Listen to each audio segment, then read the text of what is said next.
ದಿವ್ಯತ್ರಯರ ಶ್ರೀಚರಣಗಳಲ್ಲಿ ನತಮಸ್ತಕನಾಗಿ ಪೂಜ್ಯ ಮಾತಾಜಿ ತ್ಯಾಗಮಯ್ಯರವರೇ, ಮಾತಾಜಿ ಅಮೋಘಮಯ್ಯರವರೇ, ಮಾತಾಜಿ ಅನನ್ಯಮಯ್ಯರವರೇ, ಚಳ್ಳಕೆರೆ ಆಶ್ರಮದ ಎಲ್ಲ ಸದ್ಭಕ್ತರೇ, ಗಣ್ಯಮಾನ್ಯರೇ, ಗೌರವಾನ್ವಿತ ತಾಯಂದಿರೇ,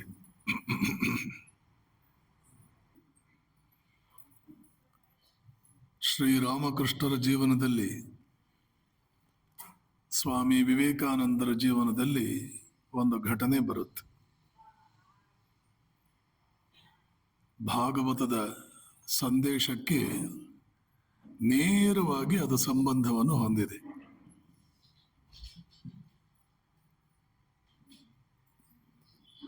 ರಾಮಕೃಷ್ಣರು ಇನ್ನೇನು ಮಹಾಸಮಾಧಿಯನ್ನ ಅಯ್ಯೋದಕ್ಕೆ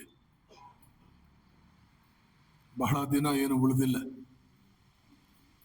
ಇಹಲೋಕದಲ್ಲಿ ಇನ್ನು ಕೆಲವು ದಿನ ಮಾತ್ರ ಇರ್ತಾರೆ. ಮಲಗಿದ್ದಾರೆ ಹಾಸಿಗೆ ಮೇಲೆ. ಪಕ್ಕದಲ್ಲಿ ಪರಮ ಪ್ರೀತಿಯ ಶಿಷ್ಯ ನರೇಂದ್ರ ನಿಂತಿದ್ದಾನೆ. ಕರೆಕ್ಟ್. ಕೇಳಿದ್ರು ರಾಮಕೃಷ್ಣರು, ನಿನಗೇನ್ ಬೇಕು ನರೇನ್, ಏನಾದರೂ ಬೇಕಾ? ಏನೋ ಕೇಳುವನ ಹಾಗೆ ನಿಂತಿದ್ದಾನೆ. ಮುಖ ನೋಡಿದ್ರೆ ಏನೋ ಕೇಳಬೇಕಿದೆ. ಅದನ್ನು ಗ್ರಹಿಸಿದ ರಾಮಕೃಷ್ಣರು ಕೇಳಿದ್ರು, ಏನ್ ಬೇಕು ನರೇನ್, ಕೇಳು. ಪರಮ ಪ್ರೀತಿಯ ಶಿಷ್ಯ ಅಲ್ವಾ, ಇಲ್ಲಿವರೆಗೆ ಕೇಳಿದ್ದನ್ನೆಲ್ಲ ಕೊಟ್ಟಿದ್ದಾರೆ ಅವರು. ಅವನು ಕೇಳದೇ ಇರೋದು ಕೂಡ ಕೊಟ್ಟಿದ್ದಾರೆ. ನನಗೆ ಇಷ್ಟೇ ಕೊಡಿ, ಒಂದು ಸಲ ಧ್ಯಾನಕ್ಕೆ ಕುಳಿತರೆ ಒಮ್ಮೆಲೆ ನಿರ್ವಿಕಲ್ಪ ಸಮಾಧಿಗೆ ಹೋಗಬೇಕು. 3 ದಿನ ಹೊರಗೆ ಬಂದಿರಬಾರದು. ಮೈ ತಿಳಿದು ಹೊರಗೆ ಬಂದು ಸ್ವಲ್ಪ ಹಣ್ಣು ಹಾಲು ತಗೊಂಡು ಮತ್ತೆ ಧ್ಯಾನಕ್ಕೆ ಹೋದೆ ಅಂದರೆ ಮತ್ತೆ 3 ದಿನ ಮೈ ತಿಳಿಯಬಾರದು.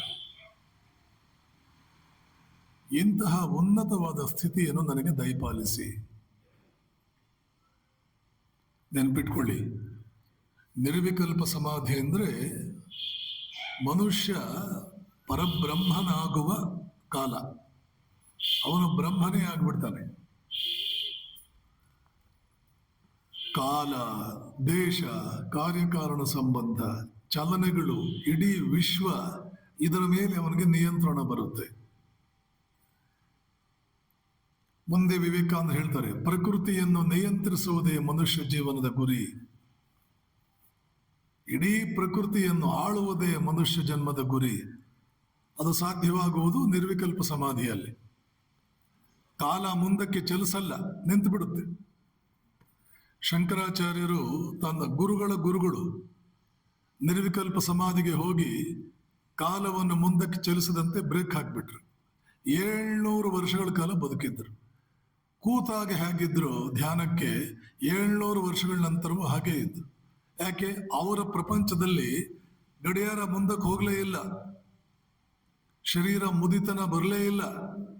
ಕೂತ ದಿನ ಹೇಗಿದ್ರು ಹಾಗೇನೇ ಇದ್ರು 700 ವರ್ಷಗಳ ನಂತರ. ಇದೆಲ್ಲ ಸ್ವಲ್ಪ ವೇದಾಂತ, ಸ್ವಲ್ಪ ಯೋಗ, ಇದೆಲ್ಲ ಅಧ್ಯಯನ ಮಾಡಿದಾಗ ಗೊತ್ತಾಗಿ, ಇದೆಲ್ಲವೂ ಇಲ್ಲಿ ಕುಳಿತಿರುವ ಎಲ್ಲರಿಗೂ ಸಾಧ್ಯ. ಈ ಸ್ಥಿತಿಗೆ ಹೋಗುವುದಕ್ಕೆ ಎಲ್ಲರಿಗೂ ಸಾಧ್ಯ. ನಾವು ಅದನ್ನೆಲ್ಲ ನಮಗೆ ಆ ಕಡೆ ಇನ್ನೂ ಗಮನ ಬರ್ತಾ ಇಲ್ಲ. ಬೇರೆ ವಿಷಯ ಅಂತ ಇಟ್ಕೊಳ್ಳಿ. ಈ ನಿರ್ವಿಕಲ್ಪ ಸಮಾಧಿ ಬೇಕು ಅಂತ ನರೇಂದ್ರ ಕೇಳ್ತಾ ಇದ್ದಾನೆ. ಬೇರೆ ಯಾರಾದರೂ ಗುರುಗಳಾಗಿದ್ದಿದ್ರೆ ಪಾಪ ಏನ್ ಕೇಳ್ದ ನನ್ನ ಶಿಷ್ಯ?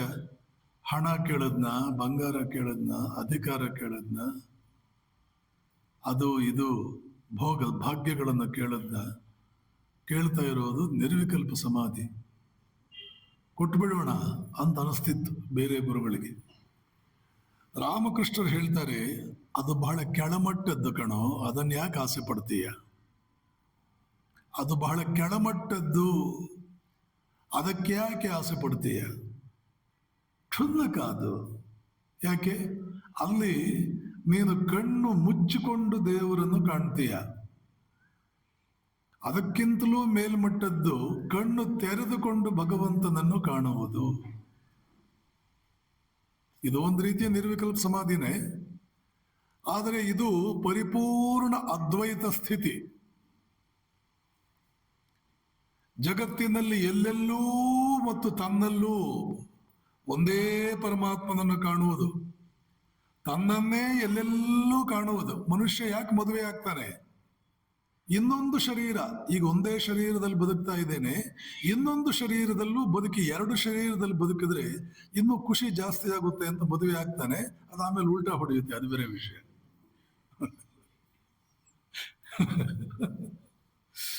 ಮದುವೆ ಆದ 1 ತಿಂಗಳಾಗಿದೆಲ್ಲ, ಯಾರೋ ಒಬ್ಬರು ಫೋನ್ ಮಾಡಿದ್ರು, ಸ್ವಾಮೀಜಿ ನಿಮ್ ಮಾತು ಕೇಳದೆ ಹಾಳಾದೆ ನಾನು.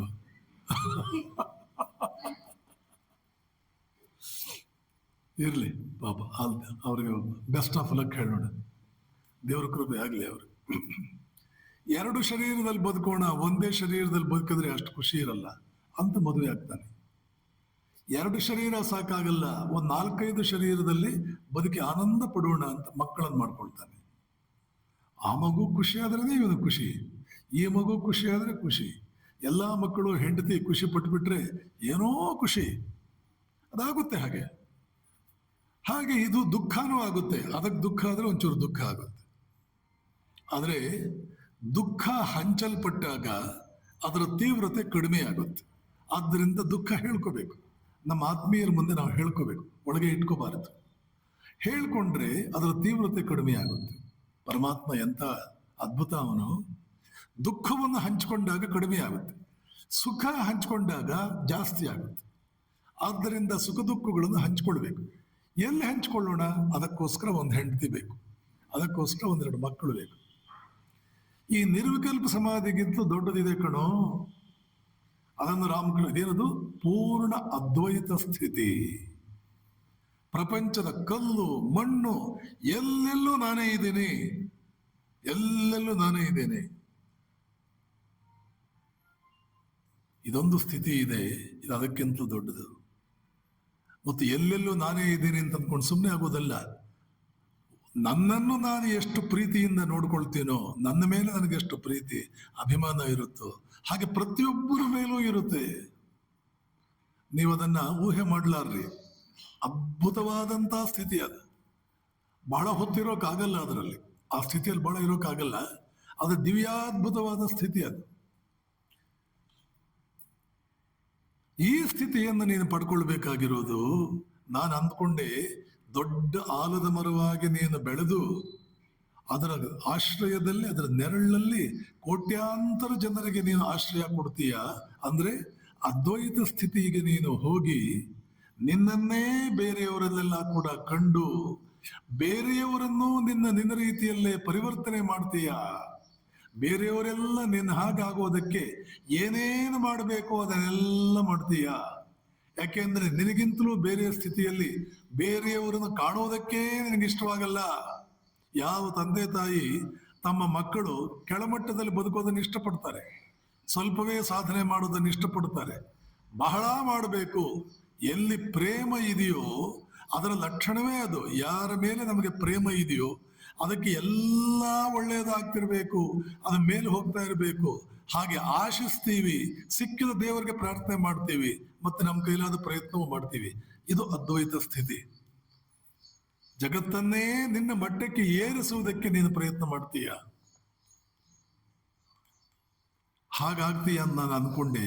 ಇಲ್ಲಿ ನೋಡಿದ್ರೆ ನೀನು ಬಹಳ ಕೆಳಮಟ್ಟದ ವ್ಯಕ್ತಿ ಆಗ್ತಾ ಇದೀಯ ಅಂತ ಹೇಳ್ಬಿಟ್ಟು ರಾಮಕೃಷ್ಣರು ಹೇಳ್ತಾರೆ. ನೆನಪಿಟ್ಕೊಳ್ಳಿ, ಯಾವಾಗಲೂ ಈ ಮಟ್ಟಕ್ಕೆ ನಮಗೆಲ್ಲ ಹೋಗೋದಕ್ಕೆ ಕಷ್ಟ. ಆದರೆ ಈ ಮಟ್ಟಕ್ಕೆ ಹೋಗದೆ, ಇದನ್ನು ನಾವು ಆಶಿಸದೆ ನಮ್ಮ ಮನಸ್ಸು ಶುದ್ಧವಾಗಲ್ಲ. ಏನನ್ನು ಆಶಿಸಬೇಕು ಮನಸ್ಸು ಶುದ್ಧಿಯಾಗುವುದಕ್ಕೆ? ಧ್ಯಾನ ಕಾಲದಲ್ಲಿ ಏನು ಹೇಳ್ತೀವಿ? ಪೂರ್ವ ದಿಕ್ಕಿನಲ್ಲಿರುವ ಸಕಲ ಜೀವಿಗಳು ಶಾಂತಿಯಿಂದ ಇರಲಿ, ತೃಪ್ತಿಯಿಂದ ಇರಲಿ, ಆನಂದದಿಂದ ಇರಲಿ. ಧ್ಯಾನದ ಕ್ಲಾಸ್ ತಗೊಂಡಿರ್ಬೇಕು ನಿಮಗೆ. ಆ ಧ್ಯಾನದ ಕ್ಲಾಸ್ನಲ್ಲಿ ಧ್ಯಾನ ಮಾಡೋಕ್ಕಿಂತ ಮುಂಚೆ ಒಂದಷ್ಟು ಪ್ರಾರ್ಥನೆಗಳನ್ನು ಮಾಡ್ತೀವಿ. ನಾನು ಶಕ್ತಿ, ಶಾಂತಿ, ತೇಜಸ್ಸು, ಓಜಸ್ಸು, ಪಾವಿತ್ರ್ಯ, ಪರಿಶುದ್ಧತೆಗಳನ್ನು ಒಳಕ್ಕೆ ಹೀರಿಕೊಳ್ತಾ ಇದ್ದೇನೆ. ನನ್ನಲ್ಲಿರುವ ಎಲ್ಲ ದೋಷ ರಾಶಿ, ಪಾಪ ಬುದ್ಧಿಗಳನ್ನ ಆಚೆಗೆ ಹಾಕ್ತಾ ಇದ್ದೇನೆ. ಉಸಿರು ಒಳಕ್ಕೆ ಹೇಳ್ಕೊಳ್ಳುವಾಗ ಆ ರೀತಿ ಹೇಳ್ಕೊಳ್ತೀವಿ, ಉಸಿರು ಹೊರಕ್ಕೆ ಬಿಡುವಾಗ ಪಾಪ ಬುದ್ಧಿ ದೋಷ ರಾಶಿಗಳನ್ನು ಹೊರಕ್ಕೆ ಹಾಕ್ತಾ ಇದ್ದೀವಿ. ಒಂದು ಕಡೆ ಪಾವಿತ್ರ್ಯ, ಶಕ್ತಿ, ಶಾಂತಿ, ತೇಜಸ್ಸು, ಓಜಸ್ಸು ಇವುಗಳನ್ನೆಲ್ಲ ಹೀರಿಕೊಳ್ತಾ ಇದ್ದೀನಿ ಅಂತ ಹೇಳಿದ ಮಾತ್ರಕ್ಕೆ ಶಕ್ತಿ, ಶಾಂತಿ, ತೇಜಸ್ಸು, ಓಜಸ್ಸುಗಳು ಬರೋದು ಸ್ವಲ್ಪ ಕಷ್ಟ. ಅದು ಸುಲಭವಾಗಿ ಬರೋದಕ್ಕೆ ಏನ್ ಮಾಡಬೇಕು ಅಂದ್ರೆ, ಪೂರ್ವ ದಿಕ್ಕಿನಲ್ಲಿರುವ ಎಲ್ಲ ಜೀವಿಗಳು ಶಾಂತಿಯಿಂದ ಇರಲಿ, ತೃಪ್ತಿಯಿಂದ, ತೇಜಸ್ಸು, ಓಜಸ್ಸು, ಪಾವಿತ್ರ್ಯ, ಪರಿಶುದ್ಧತೆ, ಆನಂದಗಳಿಂದ ತುಂಬಿ ತುಳುಕಾಡ್ತಾ ಇರಲಿ, ಆ ಜೀವಿಗಳು ಎಲ್ಲರಿಗೂ ಇದೆಲ್ಲ ಸಿಗಲಿ ಅಂತ ಹೇಳಿದಾಗ ನಮ್ಗೆ ಸಿಗೋದು. ಇದು ವಿಶ್ವಾತ್ಮ ಭಾವ, ಇದು ಅದ್ವೈತ ಸ್ಥಿತಿ. ನಾವು ಪವಿತ್ರರಾಗುವುದಕ್ಕೆ, ಪರಿಶುದ್ಧರಾಗುವುದಕ್ಕೆ ಇರತಕ್ಕಂಥ ಅತ್ಯಂತ ಪರಿಣಾಮಕಾರಿ ಉಪಾಯ ಎಲ್ಲರಿಗೂ ಒಳ್ಳೇದಾಗಲಿ, ಎಲ್ಲರಿಗೂ ಒಳ್ಳೇದಾಗಲಿ ಅಂತ ಪ್ರಾರ್ಥನೆ ಮಾಡೋದು. ಅದಕ್ಕೋಸ್ಕರವೇ ದೇವರ ಪೂಜೆ ಮಾಡುವಾಗ ನಿಮಗೆ ಗೊತ್ತಿದೆಯೋ ಗೊತ್ತಿಲ್ವೋ, ಸರ್ವೇಷಾಂ ಮಹಾಜನಾನಾಂ ಕ್ಷೇಮ ಸ್ಥೈರ್ಯ ವಿಜಯ ವೀರ್ಯ ಆಯುಹೋ ಆರೋಗ್ಯ ಐಶ್ವರ್ಯ ಅಭಿವೃದ್ಧಿ ಅರ್ಥಂ ಅಸ್ಮಿನ್ ಲೋಕೆ ಅಸ್ಮಿನ್ ದೇಶೆ. ಪೂಜೆ ಮಾಡುವಂತ ಪೂಜಕ ಹೇಳ್ತಾನೆ, ಪೂಜಾರಿಗಳು ಹೇಳ್ತಾರೆ ಅಸ್ಮಿನ್ ಲೋಕೆ ಅಸ್ಮಿನ್ ದೇಶೆ. ನೀವು ಗಣಪತಿ ಪೂಜೆ ಮಾಡುವಾಗ, ಮತ್ತೊಂದು ಮಾಡುವಾಗ ಇದೆಲ್ಲ ಹೇಳ್ತೀರಿ. ಅಸ್ಮಿನ್ ದೇಶೆ ಅಸ್ಮಿನ್ ಲೋಕೆ ಸರ್ವೇಷಾಂ ಮಹಾಜನಾನಾಂ ಕ್ಷೇಮ ಸ್ಥೈರ್ಯ ವಿಜಯ ವೀರ್ಯ ಆಯುಹು ಆರೋಗ್ಯ ಐಶ್ವರ್ಯಾಭಿವೃದ್ಧ್ಯರ್ಥಂ. ಎಲ್ಲರಿಗೂ ಸಿಗಲಿ ವಿಶ್ವಾತ್ಮ ಭಾವ. ವಿಶ್ವಾತ್ಮ ಭಾವವನ್ನು ಒಳಗಡೆ ನೆಲೆಗೊಳಿಸದೆ ಮನಸ್ಸಿನ ಒಳಗಡೆ ಇರ್ತಕ್ಕಂಥ ಕೊಳೆಗಳು ಹೋಗುವುದಿಲ್ಲ. ಜೊತೆಗೇನೆ ಕನಿಷ್ಠ 3 ರೀತಿಯಲ್ಲಿ ಇದನ್ನು ನಾವು ಆಚರಿಸಬೇಕು ಅಂತ ಹೇಳುತ್ತೆ ಸಂಹಿತೆಗಳು, ಸ್ಮೃತಿಗಳು. 3 ರೀತಿಯಲ್ಲಿ ನಾವು ಇದನ್ನು ಆಚರಿಸಬೇಕು. ಏನದು? ಗಂಡು ಹೆಣ್ಣಿನ ನಡುವೆ ಇರತಕ್ಕಂಥ ಸಂಬಂಧ, ನಿನಗೂ ಹೆಣ್ಣಿಗೂ ಇರ್ತಕ್ಕಂಥ ಸಂಬಂಧ, ನಿನಗೂ ಹಣಕ್ಕೂ ಇರ್ತಕ್ಕಂಥ ಸಂಬಂಧ, ನಿನಗೂ ಬೇರೆಯವರಿಗೂ ಇರ್ತಕ್ಕಂಥ ಸಂಬಂಧ, ಪುರುಷನಿಗೂ ಸ್ತ್ರೀಗೂ ನಡುವೆ ಇರುವ ಸಂಬಂಧ ಪವಿತ್ರವಾಗಿರಬೇಕು. ಒಬ್ಬ ವ್ಯಕ್ತಿಗೂ ಹಣಕ್ಕೂ ಇರುವ ನಡುವೆ ಇರತಕ್ಕಂಥ ಸಂಬಂಧ ಪವಿತ್ರವಾಗಿರಬೇಕು. ಮನುಷ್ಯನಿಗೂ ಇಡೀ ಲೋಕಕ್ಕೂ ಇರತಕ್ಕಂಥ ಸಂಬಂಧ ಪವಿತ್ರವಾಗಿರಬೇಕು. ಒಂದು ಕಾಮ, ಇನ್ನೊಂದು ಕ್ರೋಧ, ಇನ್ನೊಂದು ಲೋಭ. ಕಾಮ ಕ್ರೋಧ ತಥಾ ಲೋಭ ತ್ರಿವಿಧಂ ನರಕಸ್ಯೇದಂ. ಕೃಷ್ಣ ಹೇಳ್ತಾನೆ, ಅರ್ಜುನ, ನರಕಕ್ಕೆ 3 ಬಾಗಿಲುಗಳಿವೆ. ತ್ರಿವಿಧಂ ನರಕಸ್ಯೇದಂ ಕಾಮಕ್ರೋಧಸ್ತಥಾ ಲೋಭ. ಕಾಮ, ಕ್ರೋಧ ಮತ್ತು ಲೋಭ ನರಕದ 3 ಬಾಗಿಲುಗಳು. ಕಾಮ ಅಂದ್ರೆ ಪುರುಷ ಸ್ತ್ರೀಗೆ ಸಂಬಂಧಪಟ್ಟಂತ ಸಂಬಂಧ ಹೇಗಿರಬೇಕು? ಸ್ತ್ರೀಯಾದವಳು ಪುರುಷನನ್ನು ಪತಿಯನ್ನು ಬಿಟ್ಟು ಮಗನಂತೆ ಭಾವಿಸಬೇಕು. ಪುರುಷನಾದವನು ಪ್ರತಿ ಸ್ತ್ರೀಯನ್ನು ತನ್ನ ಪತ್ನಿಯನ್ನು ಬಿಟ್ಟು ತಾಯಿಯಂತೆ ಭಾವಿಸಬೇಕು. ಪುರುಷ ಸ್ತ್ರೀಯರ ಸಂಬಂಧ ತಾಯಿ ಮಕ್ಕಳ ಸಂಬಂಧ ಆಗಿರಬೇಕು. ಮಾತೃವತ್ ಪರದಾರೇಶು. ಇನ್ನು ನಿನ್ನ ಮತ್ತು ಹಣದ ಸಂಬಂಧ ಪರದ್ರವ್ಯಾಣಿ ಲೋಷ್ಠವತ್ತು. ಮತ್ತೊಬ್ಬರ ಸಂಪತ್ತು ಮಣ್ಣಿನ ಹೆಂಟೆ, ಕಾಲ್ನಲ್ಲಿ ಮುಟ್ಟಲ್ಲ ಮತ್ತೊಬ್ಬರು ಸಂಬಂಧಿಸಿದ್ದು. ನನಗೆ ಯಾವುದು ಸಂಬಂಧಪಟ್ಟಿಲ್ಲ, ಅದ್ಯಾವುದಕ್ಕೂ ನಾನು ಆಸೆ ಪಡುವುದಿಲ್ಲ ಅನ್ನೋ ಭಾವನೆ ಇರಬೇಕು. ಇದು ಲೋಭ, ಜಿಪುಣತನ, ಹಣಕ್ಕೆ ಸಂಬಂಧಪಟ್ಟಿದ್ದು. ಇದು ಕ್ರೋಧ, ಆತ್ಮವತ್ ಸರ್ವಭೂತೇಶು. ಮತ್ತೊಬ್ಬರು ಸುಖ ದುಃಖಗಳು ನನ್ನ ಸುಖ ದುಃಖವೇ ಆಗಿದೆ ಅಂತ ಭಾವಿಸಿಕೊಳ್ಬೇಕು. ವಿನಾಕಾರಣ ಯಾರಿಗೂ ತೊಂದರೆ ಕೊಡೋದಕ್ಕೆ ಹೋಗಬಾರದು.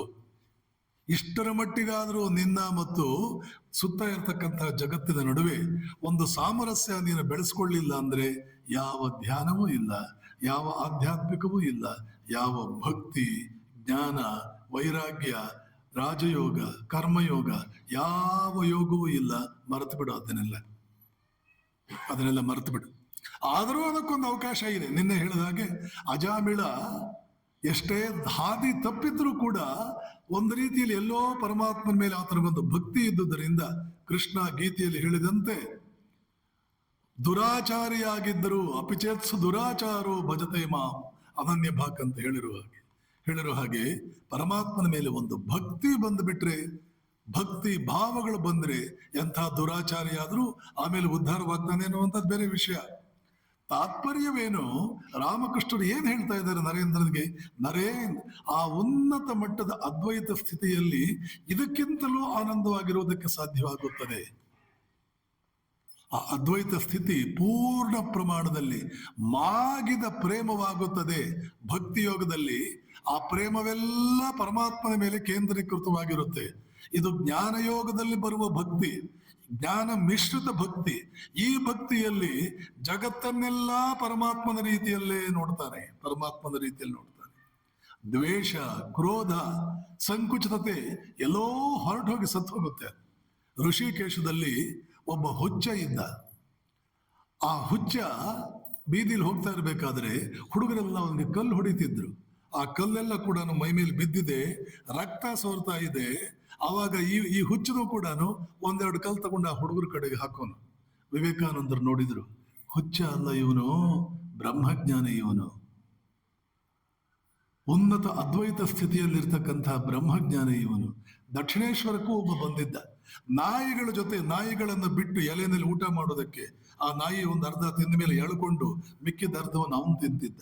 ರಾಮಕೃಷ್ಣರು ನೋಡಿದ್ರು, ಏ ಹೃದಯ ಬಾ, ಇಲ್ಲೊಬ್ಬ ಬ್ರಹ್ಮಜ್ಞಾನಿ ಬಂದಿದ್ದಾನೆ. ನಾಯಿಯ ಜೊತೆಯಲ್ಲಿ ಊಟ ಮಾಡ್ತಾನೆ, ಎಂಜಲು ಗಿಂಜಲು ಏನೂ ಇಲ್ಲ ಅವನಿಗೆ. ಯಾವ ಭೇದ ಅನ್ನೋ ಪದವೇ ಇರಲ್ಲ.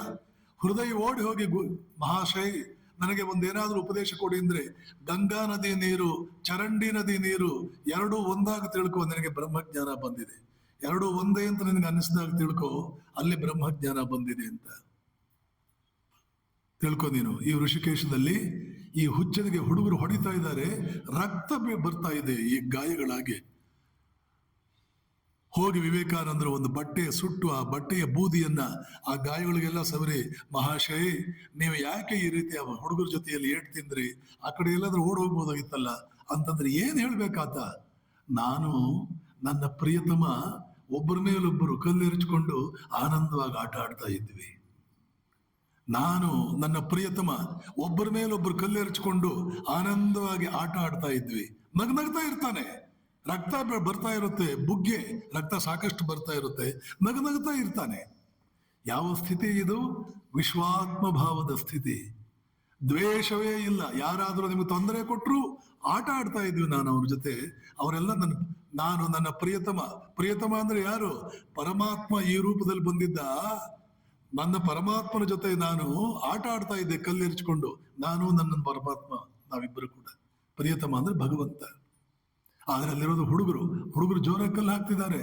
ಕ್ರೋಧವೇ ಕಾಣ್ತಿಲ್ಲ ಜಗತ್ತಿನಲ್ಲಿ, ಇವನಿಗೆ ದ್ವೇಷವೇ ಕಾಣ್ತಿಲ್ಲ, ತಪ್ಪೇ ಕಾಣ್ತಾ ಇಲ್ಲ. ಕಲುಷಿತ ವಾತಾವರಣ ಅನ್ನುವಂತಹದ್ದು ಅವನ ಗಮನಕ್ಕೆ ಬರ್ತಾ ಇಲ್ಲ. ಈ ಔನ್ನತವಾದಂತಹ ಸ್ಥಿತಿ, ಇದು ದಿವ್ಯಾತ್ಮ ಭಾವ, ದೈವಿ ಸ್ಥಿತಿ, ಪರಮಾತ್ಮ ಸ್ಥಿತಿ. ಏನ್ ಬೇಕಾದ್ರೂ ಕರೆದುಕೊಳ್ಳಿ. ನರೇನ್, ನೀನು ಈ ಸ್ಥಿತಿಗೆ ಹೋಗ್ತೀಯ ಅಂತ ಅಂದ್ಕೊಂಡಿದ್ದೆ ನಾನು. ನೀನು ಈ ಸ್ಥಿತಿಗೆ ಹೋಗ್ತೀಯ ಅಂತ ಅಂದ್ಕೊಂಡಿದ್ದೆ. ಭಾಗವತದಲ್ಲಿ ಒಂದು ಕಥೆ ಬರುತ್ತೆ. ಆ ಕಥೆ ಭಗವಾನ್ ಕಪಿಲ ಮಹರ್ಷಿಗೆ ಸಂಬಂಧಪಟ್ಟಿದ್ದು. ಕಪಿಲರು ಯಾರು? ನಿಮಗೆಲ್ಲ ಅತ್ರಿ ಅನಸೂಯ ಚೆನ್ನಾಗಿ ನೆನಪಿದೆ. ರಾಮಾಯಣದಲ್ಲಿ ಬರುವಂತಹ ಅನಸೂಯನಿಗೆ ದತ್ತಾತ್ರೇಯರು ಅನಸೂಯನ ಮಗ. ತ್ರಿಮೂರ್ತಿಗಳನ್ನೇ ಅವಳು ಮಕ್ಕಳನ್ನಾಗಿ ಮಾಡಿಕೊಂಡು ಅವಳು ತಾಯಿ ಎದೆ ಹಾಲು ಕುಡಿಸಿದಂತಹ ದೊಡ್ಡ ಪತಿವ್ರತ ಶಿರೋಮಣಿ. ಇದೆಲ್ಲ ಗೊತ್ತಿದೆಯಲ್ಲ. ಈ ಅನಸೂಯಳ ಸೋದರ ಭಗವಾನ್ ಕಪಿಲ, ಅಣ್ಣ ತಂಗಿ ಅಥವಾ ಅಕ್ಕ ತಮ್ಮ ಸೋದರ. ಆ ಕಪಿಲ ಮಹರ್ಷಿ ಹುಟ್ಟುತ್ತಾನೆ ತಾನು ವಿಷ್ಣು ಅನ್ನುವಂಥದ್ದು ತೋರಿಸಿಕೊಟ್ಟ, ವಿಷ್ಣು ಸ್ವರೂಪ. ಅವನ ತಾಯಿಯಾದಂಥ ದೇವಹೂತಿ ನೋಡಿದ ತಕ್ಷಣ ಕೈ ಮುಗಿದು, ಪ್ರಭು ಭಗವಂತ, ನನ್ನ ಹೊಟ್ಟೆಯಲ್ಲಿ ಹುಟ್ಟಿ ನನ್ನನ್ನು ಧನ್ಯನನ್ನಾಗಿಸಿದೆ, ನೀನು ಏನಾದರೂ ಉಪದೇಶ ಕೊಡು ಅಂತ ಕೇಳ್ತಾಳೆ. ಆ ಉಪದೇಶ ಕೊಡುವ ಕಾಲದಲ್ಲಿ ಈತ ಹೇಳ್ತಾನೆ, ಅಮ್ಮ, ಎಷ್ಟೋ ರೀತಿಯ ಪೂಜೆಗಳು ಇದೆ. ಆ ಎಲ್ಲಾ ಪೂಜೆಗಳಿಂದ ನನ್ನನ್ನ ಜನರು ಸುಪ್ರೀತಗೊಳಿಸಬಹುದು. ಆದ್ರೆ ನೆನ್ಪಿಟ್ಕೋ, ಆ ಪೂಜೆಗಳಲ್ಲಿ ಒಂದು ಅದ್ಭುತವಾದಂತ ಒಂದು ಪೂಜೆ ಇದೆ. ಅಥಮಾಂ ಸರ್ವೇಷು ಭೂತೇಷು ಭೂತಾತ್ಮಾನಂ ಕೃತಾಲಯಂ ಅರ್ಹಯೇತ್ ದಾನಮಾನಾಭ್ಯಾಂ ಮೈತ್ರ್ಯ ಅಭಿನ್ನೇನ ಚಿಕ್ಷುಷ. ಅಮ್ಮ, ಎಷ್ಟೋ ಪೂಜೆಗಳಿದೆ, ಆದರೆ ಬಹಳಷ್ಟು ಆ ಎಲ್ಲಾ ಪೂಜೆಗಳಲ್ಲೂ ಕೂಡ ಒಂದು ವಿಶೇಷವಾದ ಪೂಜೆ ಯಾವುದು ಅಂತಂದ್ರೆ, ನನ್ನನ್ನು ಎಲ್ಲರೂ ತಿಳ್ಕೊಳ್ತಾರೆ, ನಾನು ಅಲ್ಲಿದ್ದೀನಿ, ಆ ಮೂರ್ತಿಯಲ್ಲಿದ್ದೀನಿ, ಈ ಮೂರ್ತಿಯಲ್ಲಿದ್ದೀನಿ ಅಂತೆಲ್ಲ ತಿಳ್ಕೊಳ್ತಾರೆ. ಆದರೆ ನಾನು ಜೀವಂತವಾಗಿಯೂ ಕೂಡ ಓಡಾಡ್ತೀನಿ. ಬರೀ ಮೂರ್ತಿಗಳಲ್ಲಿಲ್ಲ, ನಾನು ಜೀವಂತವಾಗಿಯೂ ಓಡಾಡ್ತೀನಿ. ಆ ಮೂರ್ತಿಯ ಕಡೆಗೆ ಬಹಳಷ್ಟು ಜನರ ಗಮನ ಇಲ್ಲ.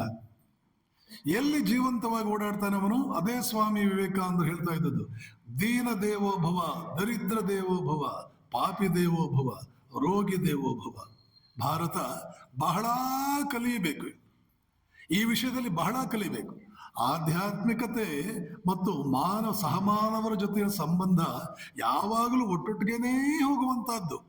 ಸಹಮಾನವರ ಜೊತೆ ಸಂಬಂಧ, ಮನೆಯಲ್ಲೇನೆ ಇರತಕ್ಕಂಥವ್ರ ಜೊತೆ ಉರಿದು ಬೀಳೋದು, ಸಿಡುಕ್ತಾ ಇರೋದು, ಸಂಬಂಧಗಳನ್ನೆಲ್ಲ ಹಾಳು ಮಾಡಿಕೊಳ್ಳೋದು, ಇನ್ನೆಲ್ಲದ ರೀತಿಯಲ್ಲಿ 4-6 ರೀತಿಯಲ್ಲಿ ಪೂಜೆ ಪುನಸ್ಕಾರಗಳನ್ನು ಮಾಡ್ತಾ ಇರೋದು, ಹೀಗೆಲ್ಲ ಮಾಡುವಂತ ಇದನ್ನು ನೋಡುವಂತ ಎಷ್ಟೋ ಕಡೆ ನಾವು ಇದನ್ನೆಲ್ಲ ನೋಡ್ತೀವಿ. ಅದು ಬಹಳ ತಪ್ಪು.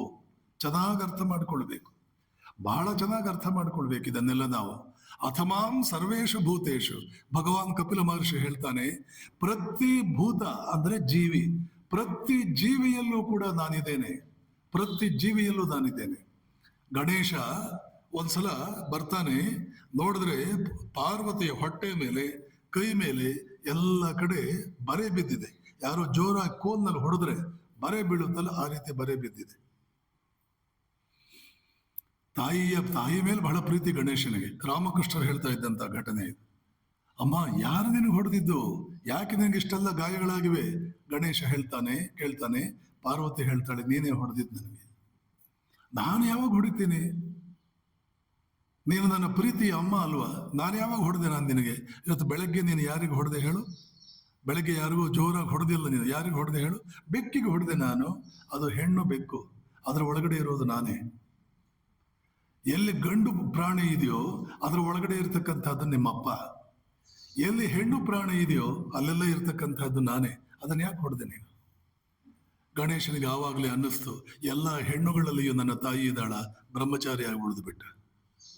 ಶ್ರೀರಾಮಕೃಷ್ಣರು ಹೇಳ್ತಾ ಇದ್ರು. ಇದನ್ನು ಕೇಳಿದಂತ ಮುಂದೆ ಸ್ವಾಮಿ ಶಾರದಾನಂದರಾದಂಥ ಶರತ್ ಅದನ್ನು ಕೇಳಿಬಿಟ್ಟು, ಹೌದಾ, ಇನ್ನು ಮುಂದೆ ಗಣೇಶನೇ ನನ್ನ ಇಷ್ಟ ದೇವತೆ ಅಂತ ಶರತ್ ಮಹಾರಾಜ್ ಅವಾಗ ಹೇಳ್ತಾರೆ. ಇನ್ನು ಹುಡುಗ ಶರತ್ ಹೇಳ್ತಾರೆ. ಅವಾಗ ರಾಮಕೃಷ್ಣ ತಿದ್ದುತ್ತಾರೆ, ಇಲ್ಲ, ಗಣೇಶ ಅಲ್ಲ ನಿನ್ನ ಇಷ್ಟ ದೇವತೆ, ನಿನ್ನ ಇಷ್ಟ ದೇವತೆ ಶಿವ ನಿನ್ನ ಇಷ್ಟ ದೇವತೆ. ಎಲ್ಲಿ ಹೆಣ್ಣಿದೆಯೋ ಅಲ್ಲೆಲ್ಲ ನಾನೇ ಇರೋದು, ಎಲ್ಲಿ ಗಂಡಿದೆಯೋ ಅಲ್ಲೆಲ್ಲ ನಿನ್ನ ತಂದೆ ಇರೋದು. ಅದು ಎಷ್ಟು ಸಂದರ್ಭಗಳಲ್ಲಿ ಇದನ್ನೆಲ್ಲ ಭಾರತೀಯ ಚಿಂತನೆಯಲ್ಲಿ ಹೇಳಲಾಗಿದೆ. ಆದ್ರೆ ಅದು ಯಾಕೋ ನಾವಿದನ್ನು ಗಮನಿಸಿಲ್ಲ. ಇವತ್ತಿಗೂ ಪರಸ್ಪರ ಬಂಧುತ್ವ, ಅಂತರ್ಮಾನವೀಯ ಸಂಬಂಧಗಳು ನಮ್ಮಲ್ಲಿ ಬಹಳ ಕೆಟ್ಟ ರೀತಿಯಲ್ಲೇ ಇರುತ್ತವೆ, ಬಹಳ ಕಲುಷಿತಗೊಂಡಿವೆ. ಅದು ಏನೇನೋ ವಿಚಿತ್ರವಾದಂತಹ ಭಾವನೆಗಳು ಇಟ್ಕೊಂಡಿರ್ತೀವಿ. ಮೊದಲೇ ಇವ್ರನ್ನ ಕೆಟ್ಟವರು ಅಂತ ಅನ್ಕೊಂಡ್ಬಿಟ್ಟಿರ್ತೀವಿ, ಆಮೇಲೆ ಅವರು ಒಳ್ಳೆಯವರು ಇದ್ರೂ ಇರಬಹುದು ಬಿಡು ಅಂತ ಒಂದು 10% ಕನ್ಸೆಷನ್ ಕೊಡ್ತೇವೆ. ಇವೆಲ್ಲ ಕೂಡ ಹೋಗ್ಬೇಕು. Each soul is potentially divine. Swami ವಿವೇಕಾನಂದರು ಇದನ್ನ ಅದೆಷ್ಟು ಭಾರತೀಯರೇ, ನಮ್ಮ ದೇಶ ಸಂಪೂರ್ಣ ಹಾಳಾಗುವುದಕ್ಕೆ ಇದು ಬಹಳ ದೊಡ್ಡ ಕಾರಣ.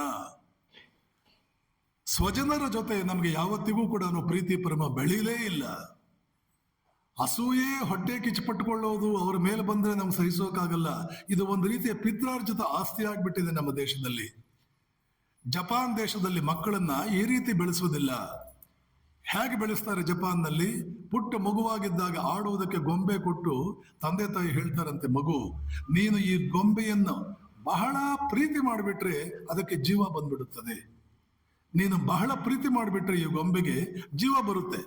ಆ ಜಪಾನಿನ ಮಗು ಗೊಂಬೆಗೆ ಪ್ರೀತಿ ಮಾಡ್ತಾ ಮಾಡ್ತಾ ಮಾಡ್ತಾ ಕೊನೆಗೆ ಸಹ ಮನುಷ್ಯರು, ಸಹಬಾಂಧವರ ಜೊತೆನೂ ವಿಶೇಷವಾದ ಪ್ರೀತಿ ಬಂದು ಇವತ್ತು ಜಪಾನ್ ದೇಶದಲ್ಲಿ ಇರ್ತಕ್ಕಂಥ ದೇಶ ಪ್ರೇಮ ಅಂದ್ರೆ ಏನು? ದೇಶ ಬಾಂಧವರೊಡನೆ ಪ್ರೀತಿಸೋದಷ್ಟೇನೆ ದೇಶ ಪ್ರೇಮ. ದೇಶ ಸಂಬಂಧಪಟ್ಟಿದ್ದು, ಇವರು ನನ್ನ ದೇಶದವರು, ಇದು ನನ್ನ ದೇಶಕ್ಕೆ ಸಂಬಂಧಪಟ್ಟಿದ್ದು. ಜಪಾನಿನ ಆ ದೇಶ ಪ್ರೇಮ ಜಗತ್ತಿನಲ್ಲಿ ನಾವು ಎಲ್ಲೂ ಕಾಣೋದಕ್ಕೆ ಸಾಧ್ಯವಾಗುವುದಿಲ್ಲ. ವಿವೇಕಾನಂದರು ಮತ್ತೆ ಹೇಳ್ತಿದ್ರು, ಇದನ್ನು ಭಾರತೀಯರು ಅನಾದಿ ಕಾಲದಿಂದ ಇದ್ರೂ ಕೂಡ ಭಾಗವತದ ಕಾಲದಲ್ಲಿ ಏನು ಹೇಳ್ತಾನೆ ಕಪಿಲ ಮಹರ್ಷಿ? ಅಥಮಾಂ ಸರ್ವೇಷು ಭೂತೇಶು, ಎಲ್ಲಾ ಜೀವಿಗಳಲ್ಲಿಯೂ ಭೂತಾತ್ಮಾನಂ ಕೃತಾಲಯಂ, ಜೀವಿಗಳ ಶರೀರ ನನ್ನ ಶ್ರೇಷ್ಠ ದೇವಸ್ಥಾನ. ಎಲ್ಲರಿಗೂ ನೀವು ಆ ದೇವಸ್ಥಾನವನ್ನು ಕಟ್ಟೋದೇನು ಬೇಡ, ಎಲ್ಲಾ ದೇವಸ್ಥಾನಗಳು ದೇವರನ್ನು ಕಾಣುವುದು ಬೇಡ. ಕೊನೆ ಪಕ್ಷ ವಿದ್ಯಾರ್ಥಿ ಸಮುದಾಯದಲ್ಲಿ, ಅಸಹಾಯಕರಲ್ಲಿ, ಗೃಹಸ್ಥನಿಗೆ ಅದಕ್ಕೋಸ್ಕರ ಹೇಳ, ಗೃಹಸ್ಥನೇ ನೀನು ಬ್ರಹ್ಮಚಾರಿಗಳಿಗೆ ಒಂದ್ ಸ್ವಲ್ಪ ಸಹಾಯ ಮಾಡು, ಬ್ರಹ್ಮಚರ್ಯ ಆಶ್ರಮದಲ್ಲಿ ಇರ್ತಕ್ಕಂಥವ್ರಿಗೆ ಒಂದ್ ಸ್ವಲ್ಪ ಕಾಳಜಿ ತಗೋ, ಕೈಲಾಗದ ವಾನಪ್ರಸ್ಥಾಶ್ರಮಗಳ ಬಗ್ಗೆ ಒಂದ್ ಸ್ವಲ್ಪ ಕರುಣೆ ಇರ್ಲಿ, ಸನ್ಯಾಸಿಗಳ ಬಗ್ಗೆ ಒಂದಷ್ಟು ಕರುಣೆ ಇರ್ಲಿ, ಈ 3 ಜನರಿಗೂ ಒಂದ್ ಸ್ವಲ್ಪ ಬೆಂಬಲ ಕೊಡು, ಒಂದ್ ಸ್ವಲ್ಪ ಸಪೋರ್ಟ್ ಮಾಡು. ಇಷ್ಟೇ ಮಾಡ್ತಾ ಅರ್ಥಾತ್ ವಿದ್ಯಾರ್ಥಿಗಳಿಗೆ ತಮ್ಮ ಅಧ್ಯಯನಾದಿಗಳಿಗೆ ತೊಂದರೆಯಾಗದಂತೆ ಸಮಾಜದಲ್ಲಿರ್ತಕ್ಕಂಥ ವ್ಯಕ್ತಿಗಳೇ ಒಂದು ವ್ಯವಸ್ಥೆ ಮಾಡಿ, ನಿವೃತ್ತಿ ಹೊಂದಿರತಕ್ಕಂಥ ಅಸಹಾಯಕ ಸ್ಥಿತಿಯಲ್ಲಿರ್ತಕ್ಕಂಥವ್ರಿಗೆ ಒಂದ್ ಸ್ವಲ್ಪ ಏನೋ ತೊಂದರೆ ಆಗದಂತೆ ಒಂದ್ ಸ್ವಲ್ಪ ಸಹಾಯ ಮಾಡಿ, ಸಾಧು ಸನ್ಯಾಸಿಗಳಿಗೆ ಒಂದ್ ಸ್ವಲ್ಪ ಸಹಾಯ ಮಾಡಿ, ಅವರಲ್ಲಿ ಪರಮಾತ್ಮನನ್ನು ಕಾಣಿ ಅಂದ್ರೆ ಅವ್ರು ಸಿಕ್ಕಿದಾಗೆಲ್ಲ ಹೋಗಿ ಪೂಜೆ ಮಾಡಿ ಅಂತಲ್ಲ. ಅದನ್ನು ಹೇಳ್ತಾನೆ ಕಪಿಲ ಮಹರ್ಷಿ.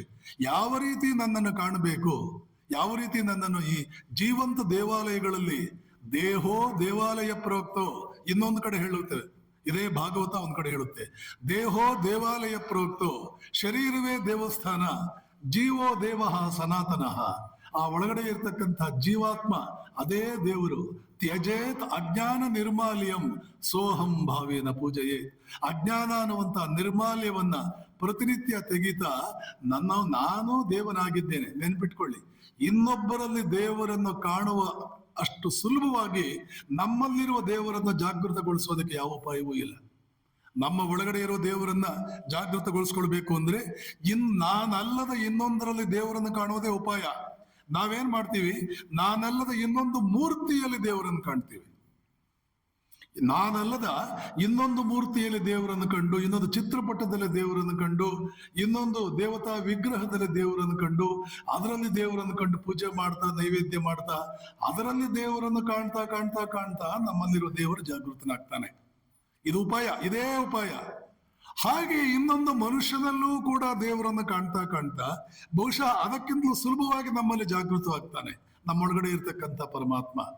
ಜ್ಞಾನ ಮತ್ತು ಭಕ್ತಿಗಳು ಅದ್ಭುತವಾಗಿ ಸಮನ್ವಯಗೊಳ್ಳುತ್ತದೆ.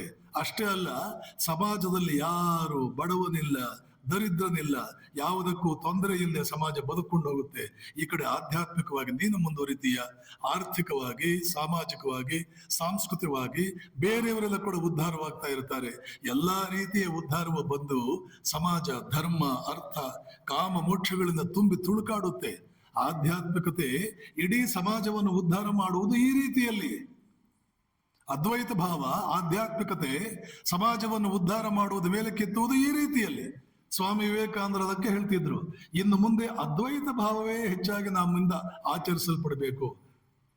India doesn't need so much of a religion than the practice of Advaita a little.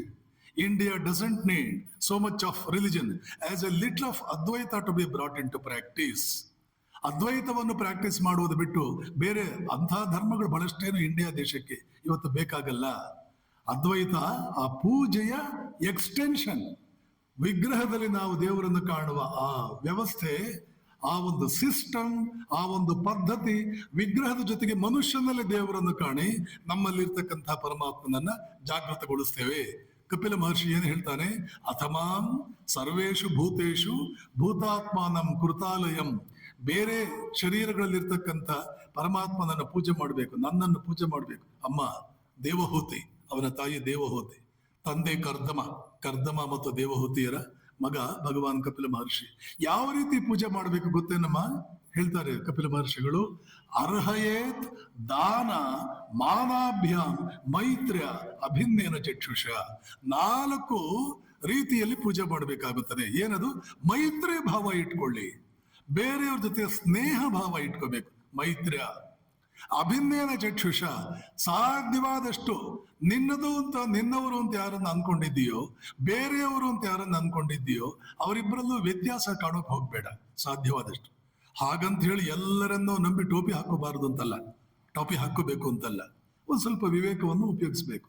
ಮೈತ್ರಿ ಭಾವ ಇರಬೇಕು, ಮೈತ್ರಿ ಭಾವ ಇರಬೇಕು. ಜೊತೆಗೆ ಅರ್ಹಯೇತ್ ದಾನ ಮಾನಾಭ್ಯಾಮ್, ಅವ್ರಿಗೆ ಸ್ವಲ್ಪ ಮಾನ ಕೊಡಬೇಕು, ಗೌರವದಿಂದ ಕಾಣಬೇಕು, ಒಂದ್ ಸ್ವಲ್ಪ ದಾನ ಕೊಡಬೇಕು.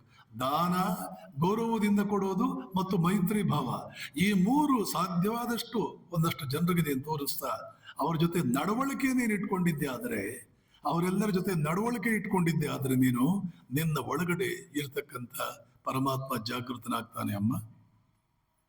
ಇದು ಮಹಾಭಾರತದಲ್ಲಿ ಗೃಹಿಣಿ ಒಬ್ಬಳು ಬರ್ತಾಳೆ, ಮಾಂಸದ ವ್ಯಾಪಾರಿ ಒಬ್ಬ ಬರ್ತಾನೆ. ಅವರಿಬ್ಬರು ಪ್ರಾಕ್ಟೀಸ್ ಮಾಡ್ತಾರೆ ಇದನ್ನು. ಅವರು ಬಹಳ ದೂರಕ್ಕೇನು ಹೋಗಲ್ಲ, ತಮ್ಮ ಮನೆಯಲ್ಲಿ ಮಾತ್ರ ಪ್ರಾಕ್ಟೀಸ್ ಮಾಡ್ತಾರೆ. ಒಬ್ಬ ಸನ್ಯಾಸಿ ತಪಸ್ ಮಾಡ್ತಾ ಕುಳಿತಿರ್ತಾನೆ. ಮರದ ಮೇಲ್ಗಡೆ ಒಂದು ಹಕ್ಕಿ ಕುಳಿತುಕೊಂಡು ಇವನ ಮೇಲೆ ಮಲ ವಿಸರ್ಜನೆ ಮಾಡಿಬಿಡುತ್ತೆ. ನೋಡ್ತಾನೆ, ಮೈ ಮೇಲೇನೋ ಬಿತ್ತಲ್ಲ, ಮುಖದ ಮೇಲೆ ನೋಡಿದ್ರೆ ಮಲ, ಹಕ್ಕಿಯ ಮಲ ಮೇಲೆ ನೋಡ್ತಾನೆ. ಸಿಟ್ಟು ಮಾಡ್ಕೊಂಡು ನೋಡ್ತಾನೆ. ಅವನ ಕಣ್ಣಿನಿಂದ ಹೊರಟಂತ ಆ ಕ್ರೋಧಾಗ್ನಿ ಆ ಹಕ್ಕಿಯನ್ನು ಸುಟ್ಟು ಅದು ಬೂದಿಯಾಗಿ ಬೂದಿ ಕೆಳಗಡೆ ಬೀಳುತ್ತೆ. ತಪಸ್ವಿ ಅಲ್ವಾ? ತಪಸ್ವಿಗಳಿಗಿಂತ ಶಕ್ತಿಗಳೆಲ್ಲ ಬಂದೆ. ಅದಕ್ಕೋಸ್ಕರವೇ ಸಾಮಾನ್ಯವಾಗಿ ತಪಸ್ವಿಗಳನ್ನು ಯಾರು ಸಿಟ್ಟು ಬರೆಸಲ್ಲ, ರೇಗಿಸೋದಕ್ಕೆ ಹೋಗಲ್ಲ. ಏನು ಶಾಪ ಕೊಟ್ಟು ಬಿಡ್ತಾರೋ. ಗದಗಿನಲ್ಲಿ ಒಂದು ಘಟನೆ ನಡೆಯಿತು. ಮನೆಗೊಬ್ಬರು ಸನ್ಯಾಸಿಗಳು ಬಂದಿದ್ದರು. ಆ ಮೂಲೆಯಲ್ಲಿ ಹಾಸಿಗೆ ಎಲ್ಲ ಇಟ್ಟಿದ್ದರು. ಇಲ್ಲಿ ಸನ್ಯಾಸಿಗಳಿಗೆ ಒಂದು ಕುರ್ಚಿ ಹಾಕಿದ್ದರು. ಆ ಮನೆಯ ಹುಡುಗ ಆ ಹಾಸಿಗೆಗಳು ಒಂದರ ಮೇಲೆ ಒಂದಿಟ್ಟು ಅದರ ಮೇಲೆ ಅಂಗದ ರಾವಣನ ಮುಂದೆ ಕೂತಂಗೆ ಕುಳಿತಿದ್ದ. ಸರಿ, ತಾಯಿ ಹೇಳಿದ್ರು, ಸ್ವಾಮಿಗಳ ಕೆಳಗಿಳಿ, ಇಳಿಯಲ್ಲ ಅಂತ ಅಲ್ಲೇ ಅಂದ. ಇಳಿಯೋ ಅಂತ ಕೆಳಗೆ ಇಳಿಸೋದಕ್ಕೆ ಹೋದ್ರೆ ಅವನು ಇಳಿದಿಲ್ಲ. ಸ್ವಾಮಿಗಳಿಗೆ ಸ್ವಲ್ಪ ಸಿಟ್ಟು ಬಂತು ಅಂತ ಕಾಣುತ್ತೆ. ಮೇಲೆ ಕೂಡ್ಲಿ ಬಿಡ್ರಿ, ಮೇಲೆ ಹೋಗ್ತಾನ ಅವನು ಅಂತ. ಮೇಲೆ ಕೂಡ್ಲಿ ಬಿಡ್ರಿ, ಮೇಲೆ ಹೋಗ್ತಾನೆ. 6 ತಿಂಗಳಲ್ಲಿ ಆ ಹುಡುಗ ಸತ್ತೋದ. ಆ ತಾಯಿ ಆಶ್ರಮಕ್ಕೆ ಬರೋರು ಇಷ್ಟು ಹೆದರ್ಕೊಂಡು ಮಾತನಾಡೋರು ನನ್ನ ಜೊತೆ. ಯಾಕ್ರೆ ಏನು ಹೆದರ್ತೀರಿ, ಯಾಕೆ ಇಷ್ಟೊಂದು ಹೆದರ್ಕೊಂಡು? ಬೇಡ್ರಿ ಸ್ವಾಮೀಜಿ, ನೀವೆಲ್ಲ ಸನ್ಯಾಸಿಗಳು. ನಾವೊಬ್ಬ ಮಗ ಹೋಗ್ಬಿಟ್ಟ, ಸ್ವಾಮಿಗಳೊಬ್ಬರು ಹೀಗಂದ್ರು, ಹೋಗೇ ಬಿಟ್ಟ. ಏನು ನಿಮ್ಗೆ ಸಿಟ್ಟು ಬರೆಸ್ತೀನೋ ಅಂತ ನನಗೆ ಹೆದರಿಕೆ ಆಗ್ತಾ ಇರುತ್ತೆ. ನಾವೇನು ಆ ಥರ ಅನ್ನೋದಿಲ್ಲ, ನಾವು ಆ ಥರ ಸ್ವಾಮಿಗಳೆಲ್ಲ ಬಿಡ್ರಿ ಅಂತ ಹೇಳಿ ನಡೆಯುತ್ತೇವೆ. ಎಲ್ಲ ಕೂಡ ಭಾಳ ನಡೆದಿದೆ, ನಾನೆಲ್ಲ ಹೇಳೋಕೆ ಹೋಗಲ್ಲ. ಸಾಮಾನ್ಯವಾಗಿ ನಮ್ಮಲ್ಲಿ ಇದನ್ನೆಲ್ಲ ಹೇಳಲ್ಲ. ನಾನು ನಿನ್ನೆ ಏನೋ ಒಂಚೂರು ಹೇಳಿಬಿಟ್ಟೆ. ಶ್ರೀರಾಮಕೃಷ್ಣರು, ಶಾರದಾ ಮಾತೆಯವರು ಭಕ್ತರನ್ನು ಹೇಗೆ ಕೈ ಹಿಡಿತಾರೆ, ಭಕ್ತರ ಪ್ರಾರ್ಥನೆಗೆ ಓಗೊಡ್ತಾರೆ. ನಿಮಗೆ ಶ್ರದ್ಧೆ ಬರಲಿ, ಭಗವಂತ ನಾವು ಕರೆದ್ರೆ ಓಗೊಡ್ತಾನೆ ಅನ್ನೋ ಶ್ರದ್ಧೆ ಬರಲಿ ಅಂತ ಹೇಳಿದೆ. ಬಹಳ ಜನನೆಲ್ಲ ಹೇಳೋಕೆ ಹೋಗಲ್ಲ. ಸರಿ, ಹಕ್ಕಿ ಸುಟ್ಟು ಬೂದಿಯಾಗಿ ಬಿತ್ತು. ಎಂಥ ತಪಸ್ವಿಯಾಗಿದ್ದೇನೆ ನಾನು, ಬಿಗದ. ಸರಿ, ಮಧ್ಯಾಹ್ನ 2 ಗಂಟೆಗೆ ಎಂಥ ತಪಸ್ವಿಗಳಾದರೂ ಹೊಟ್ಟೆ ಚುರು ಅಂತ ಅನ್ನೋದೇ ಅಲ್ವಾ. ಮಧ್ಯಾಹ್ನ 2 ಗಂಟೆ ಆಯಿತು, ಹೊಟ್ಟೆ ಚುರು ಅಂತು. ಅಲ್ಲಿ ಊರಿದೆ, ಊರಲ್ಲಿ ಹೋಗಿ ಭಿಕ್ಷೆ ಬೇಡ್ಕೊಂಡು ಊಟ ಮಾಡಬೇಕು. ಯಾವುದೋ ಒಂದು ಮನೆ ಮುಂದ್ಗಡೆ ನಿಂತ, ಅಮ್ಮ ಭಿಕ್ಷೆ ಹಾಕಿ. ಒಳಗಡೆಯಿಂದ ಗೃಹಿಣಿ ಹೇಳ್ತಾಳೆ, ಒಂದು 2 ನಿಮಿಷ ತಡೀರಿ, ಬರ್ತೀನಿ. 1 ನಿಮಿಷನೂ ಆಗಲಿಲ್ಲ. ಅಮ್ಮ ಭಿಕ್ಷೆ ಹಾಕಿ, ನನ್ನ ಪತಿ ಸೇವೆ ಮಾಡ್ತಾ ಇದ್ದೀನಪ್ಪ, ಪತಿ ಕಾಯಿಲೆ ಬಿದ್ದಿದ್ದಾನೆ, ಸೇವೆ ಮಾಡ್ತಾ ಇದ್ದೀನಿ, 1 ನಿಮಿಷ ಬಂದೆ. ಅರ್ಧ ನಿಮಿಷ ಆಗಲಿಲ್ಲ, ಬೇಗ ತಂದು ಭಿಕ್ಷೆ ಹಾಕ್ತಿರೋ ಇಲ್ವೋ ಅಂತಂದ. ಆವಾಗ ಗೃಹಿಣಿ ಹೇಳ್ತಾಳೆ, ನೀವು ಸಿಟ್ಟು ಮಾಡ್ಕೊಂಡ್ರಿ, ನಾನು ಸುಟ್ಟೋಗೋದಕ್ಕೆ ನಾನೇನು ಹಕ್ಕಿ ಅಲ್ಲ, 1 ನಿಮಿಷ ತಡೀರಿ. ಹೊಡೆದು ಬಿಟ್ಟ ಈತ. ಆಗಿನ ಕಾಲದಲ್ಲಿ ಮೊಬೈಲ್ ಇರಲಿಲ್ಲ, ವಿಡಿಯೋ ಇರಲಿಲ್ಲ, ಯಾರಾದರೂ ವಿಡಿಯೋ ತೆಗೆದು ಕಳಿಸಿಲ್ಲ. ವಾಟ್ಸಪ್ ಗ್ರೂಪು, ವಾಟ್ಸಪ್ ಅಡ್ಮಿನಿಸ್ಟ್ರೇಟ್ರು. ಯಾರೋ ಒಬ್ಬ ಹುಡುಗ ಮದುವೆಗೆ ಅಂತ ಬಂದಿದ್ದಂತ. ಏನು ಮಾಡ್ತಾನೆ ನಿಮ್ಮ ಹುಡುಗ? ಅವನು ಅಡ್ಮಿನಿಸ್ಟ್ರೇಟರ್ ಇದ್ದಾನೆ. ಸರಿ, ಮದುವೆ ಆಯಿತು. ನೋಡಿದ್ರೆ ಮನೆಯಲ್ಲೇ ಇದ್ದಾನೆ, ಏನು ಕೆಲಸಕ್ಕೆ ಹೋಗ್ತಿಲ್ಲ, ಏನೂ ಇಲ್ಲ.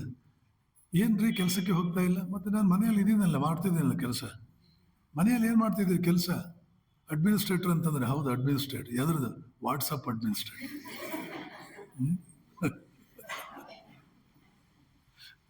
ಸೊ ಹೇಗೆ ಗೊತ್ತಾಯ್ತು ನಿಮಗೆ? ಅಮ್ಮ, ನಾನು ಹಕ್ಕಿಯನ್ನು ಕೊಂದಿದ್ದು ಹೇಗೆ ಗೊತ್ತಾಯ್ತು? ಅವಾಗ ಅವಳು ಹೇಳ್ತಾಳೆ, ನನಗೆ ಯೋಗ ಶಕ್ತಿ ಇದೆ,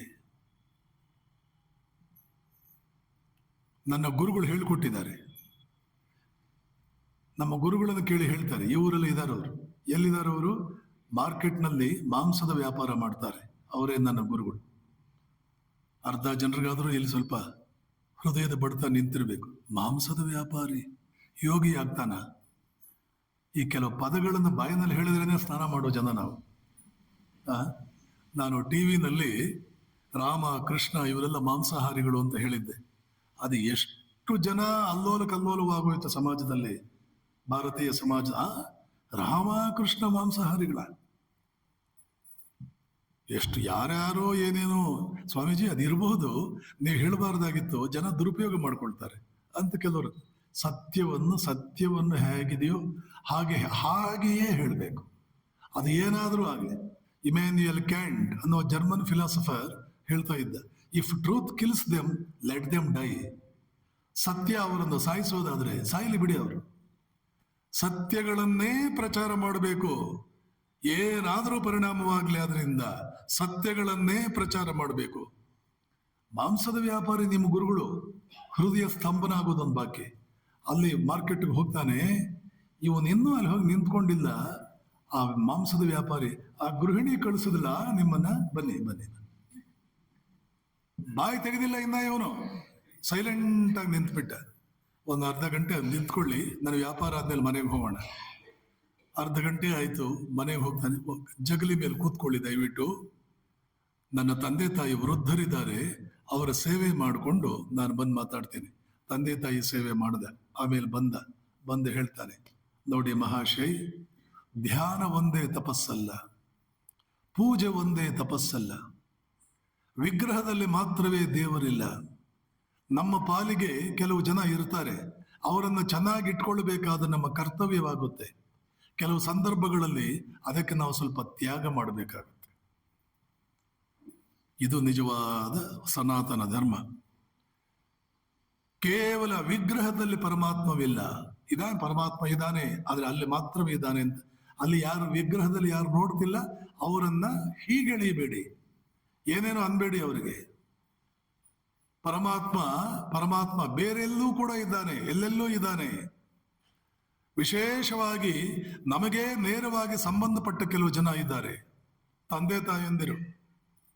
ಮಕ್ಕಳು ತಂದೆ ತಾಯಂದಿರಲ್ಲಿ ಪರಮಾತ್ಮನನ್ನು ಕಾಣಲಿಲ್ಲ ಅಂದ್ರೆ ಏನರ್ಥ ಅದಕ್ಕೆ?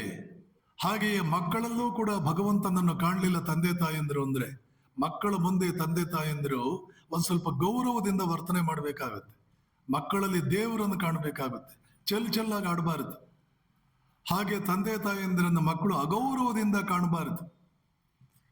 ತಾಯಿಯ ಕಣ್ಣಲ್ಲಿ ನೀರು ಬಂದ್ರೆ, ತಂದೆ ಕಣ್ಣಲ್ಲಿ ನೀರು ಬಂದ್ರೆ, ಪಿತೃಗಳಿಗೆ ಸಂಬಂಧಪಟ್ಟಂತಹ ಕರ್ತವ್ಯ ಗೃಹಸ್ಥನಾದವನು ಮಾಡಲಿಲ್ಲ ಅಂದ್ರೆ ಅದು ಏನೇನೋ ಆಗ್ತಾರೆ. ಸಾಮಾನ್ಯವಾಗಿ ಹೇಳ್ತಾರೆ, ಯಾವ ಪ್ರಾಣಿಗಳನ್ನು ಕರ್ಕೊಂಡು ಬಂದು ನಿನ್ನ ಮನೆಯಲ್ಲಿ ಇಟ್ಕೊಂಡು ಆ ಪ್ರಾಣಿಗಳಿಗೆ ನೀನು ಸರಿಯಾಗಿ ನೋಡ್ಕೊಳ್ಳಿಲ್ಲ ಅಂದ್ರೆ ನಿನ್ನ ಮಕ್ಕಳಲ್ಲಿ ಒಬ್ಬನಾದ್ರೂ ಮೂಕನಾಗ್ತಾನೆ. ಯಾಕೆ? ಮೂಕ ಪ್ರಾಣಿಗಳ ವೇದನೆ ನಿನಗೆ ಅರ್ಥವಾಗ್ಲಿಲ್ಲ. ಇಲ್ಲೋ ನೀನು ಮೂಕನಾಗ್ತೀಯ ಒಂದು ಜನ್ಮದಲ್ಲಿ, ಇಲ್ಲ ನಿನ್ನ ಮಕ್ಕಳೊಬ್ಬರು ಮೂಕರಾಗ್ತಾರೆ. ಜವಾಬ್ದಾರಿ ಇದೆ ಗೃಹಸ್ಥನೇ, ನಿನಗೆ ಜವಾಬ್ದಾರಿ ಇದೆ. ಅಲ್ಲಿ ನೋಡಿ, ಸನ್ಯಾಸಿ ಗಂಡನ ಸೇವೆಯಲ್ಲಿ ಗಂಡನಲ್ಲೇ ದೇವನನ್ನು ಕಂಡುಬಿಟ್ಲವಳು. ಗಂಡನಲ್ಲಿ ದೇವನನ್ನು ಕಂಡ್ಲು. ಗಂಡ ಸುಪ್ರೀತನಾದಾಗೆಲ್ಲ ದೇವರು ಸುಪ್ರೀತನಾದ. ದೇವರಿಗೆ ಪೂಜೆ ಮಾಡಿ ಸುಪ್ರೀತನಾದ್ರೆ ಪೂಜಕನಿಗೆ ಏನು ಫಲ ಇದೆಯೋ ಆ ಫಲ ಬಂದು ಬಿಡ್ತ ಅವಳಿಗೆ, ಗಂಡನನ್ನು ಸುಪ್ರೀತನನ್ನಾಗಿಸಿ. ಹಾಗೆಯೇ ನಾನು ಕೂಡ ನನ್ನ ತಂದೆ ತಾಯಂದಿರು ಮತ್ತು ನನ್ನ ಅಂಗಡಿಗೆ ಬರುವಂತಹ ಗಿರಾಕಿಗಳು, ಇವರು ಎಂದಿಗೂ ಕೂಡ ಸುಪ್ರೀತರಾಗುವಂತೆ ನೋಡ್ಕೊಳ್ತೇನೆ. ನನ್ನ ಅಂಗಡಿಗೆ ಬರೋ ಗಿರಾಕಿಗಳು ನನ್ನ ಪಾಲಿನ ದೇವರು. ಶಿಕ್ಷಕನಿಗೆ ವಿದ್ಯಾರ್ಥಿಗಳು ದೇವರು, ವೈದ್ಯನಿಗೆ ರೋಗಿಗಳು ದೇವರು, ರಾಜನಿಗೆ ಪ್ರಜೆಗಳು ದೇವರು, ಪ್ರಜೆಗಳಿಗೆ ರಾಜ ದೇವರು, ರೈತನಿಗೆ ನದಿ ದೇವತೆ, ಭೂಮಿ ತಾಯಿ ಒಂದು ದೇವತೆ, ಹಸುಗಳು ದೇವತೆಗಳು. ಆದ್ದರಿಂದಲೇ ನಾವು ಪ್ರತಿಯೊಂದನ್ನು ಒಂದು ಮರದಿಂದ ಹಿಡಿದು, ಒಂದು ಕಲ್ಲಿಂದ ಹಿಡಿದು, ಒಂದು ಮಣ್ಣಿಂದ ಹಿಡಿದು, ಹೊಲಕ್ಕೆ ಹೋಗುವಂತ ರೈತ ಮೊದಲು ಹೊಲಕ್ಕೆ ನಮಸ್ಕಾರ ಮಾಡಿ ಆಮೇಲೆ ಉಳುಮೆ ಶುರು ಮಾಡ್ತಾನೆ. ಎತ್ತುಗಳಿಗೆ ನಮಸ್ಕಾರ ಮಾಡ್ತೇವೆ, ಹಸುವಿಗೆ ನಮಸ್ಕಾರ ಮಾಡ್ತೇವೆ, ತೊಳಿತೇವೆ. ಪ್ರತಿಯೊಂದು ಬೆಕ್ಕು ಕೂಡ, ಶಾರದಾ ಮಾತೆ ಹೇಳ್ತಾರೆ, ಆ ಬೆಕ್ಕಲ್ಲೂ ನಾನೇ ಇರೋದು. ಇದಂತೂ ಅವಾಗಲೇ ಎಕ್ಸಾಂಪಲ್ ಕೊಟ್ಟೆ, ಪಾರ್ವತಿಯ ಉದಾಹರಣೆ ನಾನು ಕೊಟ್ಟೆ. ಸ್ವಾಮಿ ವಿವೇಕಾನಂದರು ಇಂಡಿಯಾ ಉದ್ಧಾರವಾಗಿದ್ದಕ್ಕೆ ಕಾರಣವೇನು, ಇಂಡಿಯಾ ಹಾಳಾಗ್ತಾ ಇರೋದಕ್ಕೆ ಕಾರಣವೇನು ಸ್ಪಷ್ಟವಾಗಿ ಹೇಳ್ತಾರೆ. ಇಂಡಿಯಾ ಉದ್ಧಾರವಾಗುವುದಕ್ಕೆ ಕಾರಣವೇನು? We devised our civilisation. ನಮ್ಮ ಇಡೀ ನಾಗರಿಕತೆಯಲ್ಲಿ ಪ್ರತಿಯೊಂದರಲ್ಲೂ ದೇವತೆಯನ್ನು ಕಂಡೆವು. ಆಲದ ಮರ, ಅರಳಿ ಮರ, ಬೇವಿನ ಮರ, ಬಿಲ್ವಪತ್ರೆ, ಆ ಮರ, ಈ ಮರ, ಆ ಗಿಡ, ಈ ಗಿಡ, ಪ್ರತಿಯೊಂದರಲ್ಲೂ ದೇವತೆಯನ್ನು ಕಂಡೆವು. ಆವಾಗ ಉದ್ಧಾರವಾದೆವು. ಇವತ್ತು ನಾವು ಮನುಷ್ಯನಲ್ಲೇ ದೇವತೆಯನ್ನು ಕಾಣ್ತಾ ಇಲ್ಲ, ಮನುಷ್ಯನಲ್ಲೇ ದೇವರನ್ನು ಕಾಣ್ತಿಲ್ಲ, ಹಸುವಿನಲ್ಲಿ ದೇವರನ್ನು ಕಾಣ್ತಾ ಇಲ್ಲ. ಅತ್ಯಂತ ಉಪಯುಕ್ತವಾದಂತಹ ಪ್ರಾಣಿಗಳು. ಪ್ರತಿನಿತ್ಯ ಯಾವ ಪ್ರಾಣಿ ನಮಗಾಗಿ ತನ್ನ ಜೀವವನ್ನು ಕೊಡುತ್ತೋ ಅದರಲ್ಲೂ ಕೂಡ ದೇವತೆಗಳು ನಾವು ಕಾಣೋಕ್ಕಾಗ್ತಾ ಇಲ್ಲ. ಯಾಕಾಗ್ತಾ ಇಲ್ಲ ಅಂತಂದ್ರೆ ಭಕ್ತಿ ಯೋಗದ ಒಂದು ಮುಖ ಮಾತ್ರ ನೋಡಿದ್ವಿ. ಯಾವ ಮುಖ ನೋಡಿದ್ವಿ? ಭಕ್ತಿ ಯೋಗದಲ್ಲಿ ವೈಧಿ ಭಕ್ತಿ ನೋಡಿದಿವಿ, ಗೌಣಿ ಭಕ್ತಿ ನೋಡಿದಿವಿ. ನಿನ್ನೆ ಇವೆರಡನ್ನು ಹೇಳಿದ್ದೆ. ವೈಧಿ ಭಕ್ತಿ ಅಂದ್ರೆ ಏನು? ವಿಧಿವತ್ತಾಗಿ ಪೂಜೆ ಮಾಡ್ತೀವಿ, ಖಂಡನ ಹೇಳಬೇಕು, ಮಂಗಳಾರತಿ ಮಾಡಬೇಕು, ಅದಕ್ಕೆ ಮುಂಚೆ ಒಂದಷ್ಟು ರಿಚುವಲ್ಸ್ ಫಾಲೋ ಮಾಡಬೇಕು, ಜೈಕಾರ ಹೇಳಬೇಕು, ಶ್ರದ್ಧಾ ಭಕ್ತಿಗಳಿಂದ ಹೇಳಬೇಕು. ಬ್ಯೂಟಿಫುಲ್. ಇದು ವೈಧಿ ಭಕ್ತಿ.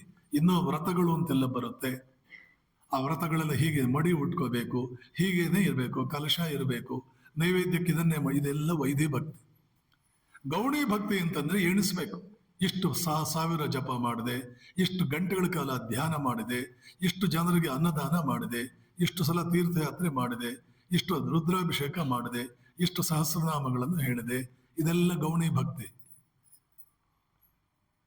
ಇವೆರಡಕ್ಕೂ ಮೀರಿರ್ತಕ್ಕಂಥದ್ದು ಅನುರಾಗ. ಅನುರಾಗ ಅಂದ್ರೆ ಏನು? ಪರಮಾತ್ಮನ ಜೊತೆ ಒಂದು ರೀತಿ ಪ್ರೇಮ.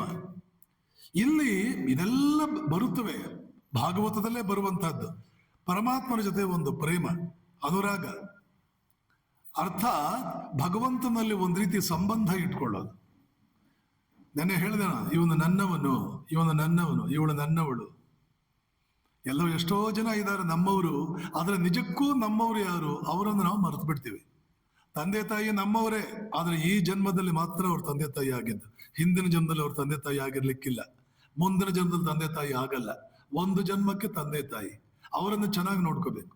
ಹಿಂದಿನ ಜನ್ಮದಲ್ಲೂ ಒಬ್ಬರು ತಂದೆ ತಾಯಿ ಆಗಿದ್ರು, ಈ ಜನ್ಮದಲ್ಲೂ ಆಗಿದ್ರು, ಮುಂದಿನ ಜನ್ಮದಲ್ಲೂ ಆಗ್ತಾರೆ. ಯಾರವರು? ಅದೇ ಪರಮಾತ್ಮ. ಎಲ್ಲ ಜನ್ಮಗಳಲ್ಲೂ ಅವನ ತಂದೆ ತಾಯಿ, ಎಲ್ಲ ಜನ್ಮಗಳಲ್ಲೂ ಗುರುಗಳು, ಎಲ್ಲ ಜನ್ಮಗಳಲ್ಲೂ ನಮ್ಮ ಸ್ನೇಹಿತ. ತ್ವಮೇವ ಮಾತಾ ಚ ಪಿತಾ ತ್ವಮೇವ. ಅರ್ಜುನ ದಡ್ಡ ಅಲ್ಲ.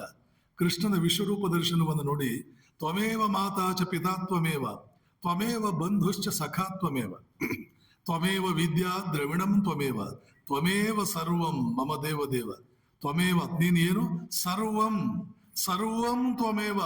ಗುರು, ಸ್ನೇಹಿತ, ಎಲ್ಲವೂ ಎಲ್ಲಾ ಕಾಲಕ್ಕೂ ನೀನು ಮಮ ದೇವ. ಇದು ವಿಶ್ವಾತ್ಮ ಪರಮಾತ್ಮನನ್ನು ನಿಜಕ್ಕೂ ನೋಡುವಂತಹದ್ದು. ಒಂದು ಕಾಲಕ್ಕೆ ನೋಡಿದ್ದು ವೈದಿ ಭಕ್ತಿ, ಒಂದು ಕಾಲಕ್ಕೆ ನೋಡಿದ್ದು ಗೌಣಿ ಭಕ್ತಿ. ಆದ್ರೆ ಈ ಅನುರಾಗ ಅನ್ನುವಂತಹದ್ದು, ಈ ಪ್ರೇಮಪೂರ್ಣವಾದ ಸಂಬಂಧ ಮಲಗಿದ್ದಾಗ, ಎದ್ದಾಗ, ಸದಾ ಕಾಲ ಎಲ್ಲಾ ರೀತಿಯಲ್ಲೂ, ಎಲ್ಲಾ ಪರಿಸ್ಥಿತಿಗಳಲ್ಲೂ ನಮ್ಮ ಒಡನೆಯೇ ಇರುವಂತಹ ಪರಮಾತ್ಮನೊಡನೆ ನಡೀತಾ ಇರತಕ್ಕಂಥ ಮೌನವಾದ, ಆದರೆ ಬಹಳ ಆಳವಾದ, ಪರಿಣಾಮಕಾರಿಯಾದ ಪೂಜೆ. ಪ್ರೇಮಪೂರ್ಣವಾದ ಸಂಬಂಧ ಅವನ ಜೊತೆ. ಆ ಪ್ರೇಮಪೂರ್ಣವಾದ ಸಂಬಂಧ ಯಾವಾಗ ಬರುತ್ತೆ ಅಂದ್ರೆ ಶ್ರದ್ಧೆ ಇದ್ದಾಗ. ಪೂರ್ತಿ ನಂಬಿಡ್ಬೇಕು. ನಂಬಿದ್ದೀನಿ ಇವನು ಮಾತ್ರ ನನ್ನ ಕೈ ಬಿಡಲ್ಲ. ಜಗತ್ತಿನಲ್ಲಿ ಯಾರಾದರೂ ನಮ್ಮ ಕೈ ಬಿಡಬಹುದು. ಎಷ್ಟು ಉದಾಹರಣೆ. ಗಜೇಂದ್ರ ಆ ಮೊಸಳೆ ಅವನ ಕಾಲು ಹಿಡ್ಕೊಂಡಿದ್ದಾಗ ಅವನನ್ನು ಕಾಪಾಡಿದ್ದು ಯಾರೂ ಅಲ್ಲ, ಪರಮಾತ್ಮ ಮಾತ್ರ. ಪ್ರಹ್ಲಾದನನ್ನು ಕಾಪಾಡಿದ್ದು ಯಾರೂ ಅಲ್ಲ, ಪರಮಾತ್ಮ ಮಾತ್ರ. ಘಟಾನುಘಟಿಗಳು ಒಬ್ಬರಿಗಿಂತ ಒಬ್ಬರು ಗಂಡ, ಆದ್ರೆ ದ್ರೌಪದಿಯ ಮಾನ ಕಾಪಾಡಿದ್ದ ಕೃಷ್ಣ ಮಾತ್ರ. ಇದು ಈ ಮಟ್ಟಕ್ಕೆ ನಮಗೆ ಆ ನಂಬಿಕೆ, ಶ್ರದ್ಧೆ ಅನ್ನುವಂತಹದ್ದು ಬರಬೇಕು.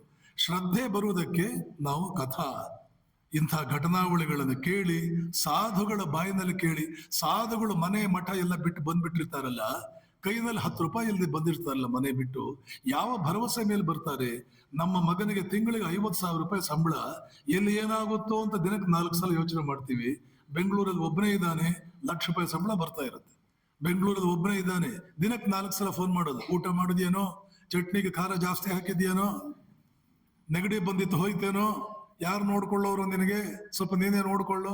ಸಾಧುಗಳು ಎಲ್ಲ ಬಿಟ್ಟು ಬಂದ್ಬಿಟ್ರಲ್ಲ, ಅವ್ರನ್ನ ಯಾರು ನೋಡ್ಕೊಳ್ತಾರೆ? ಅವರನ್ನ?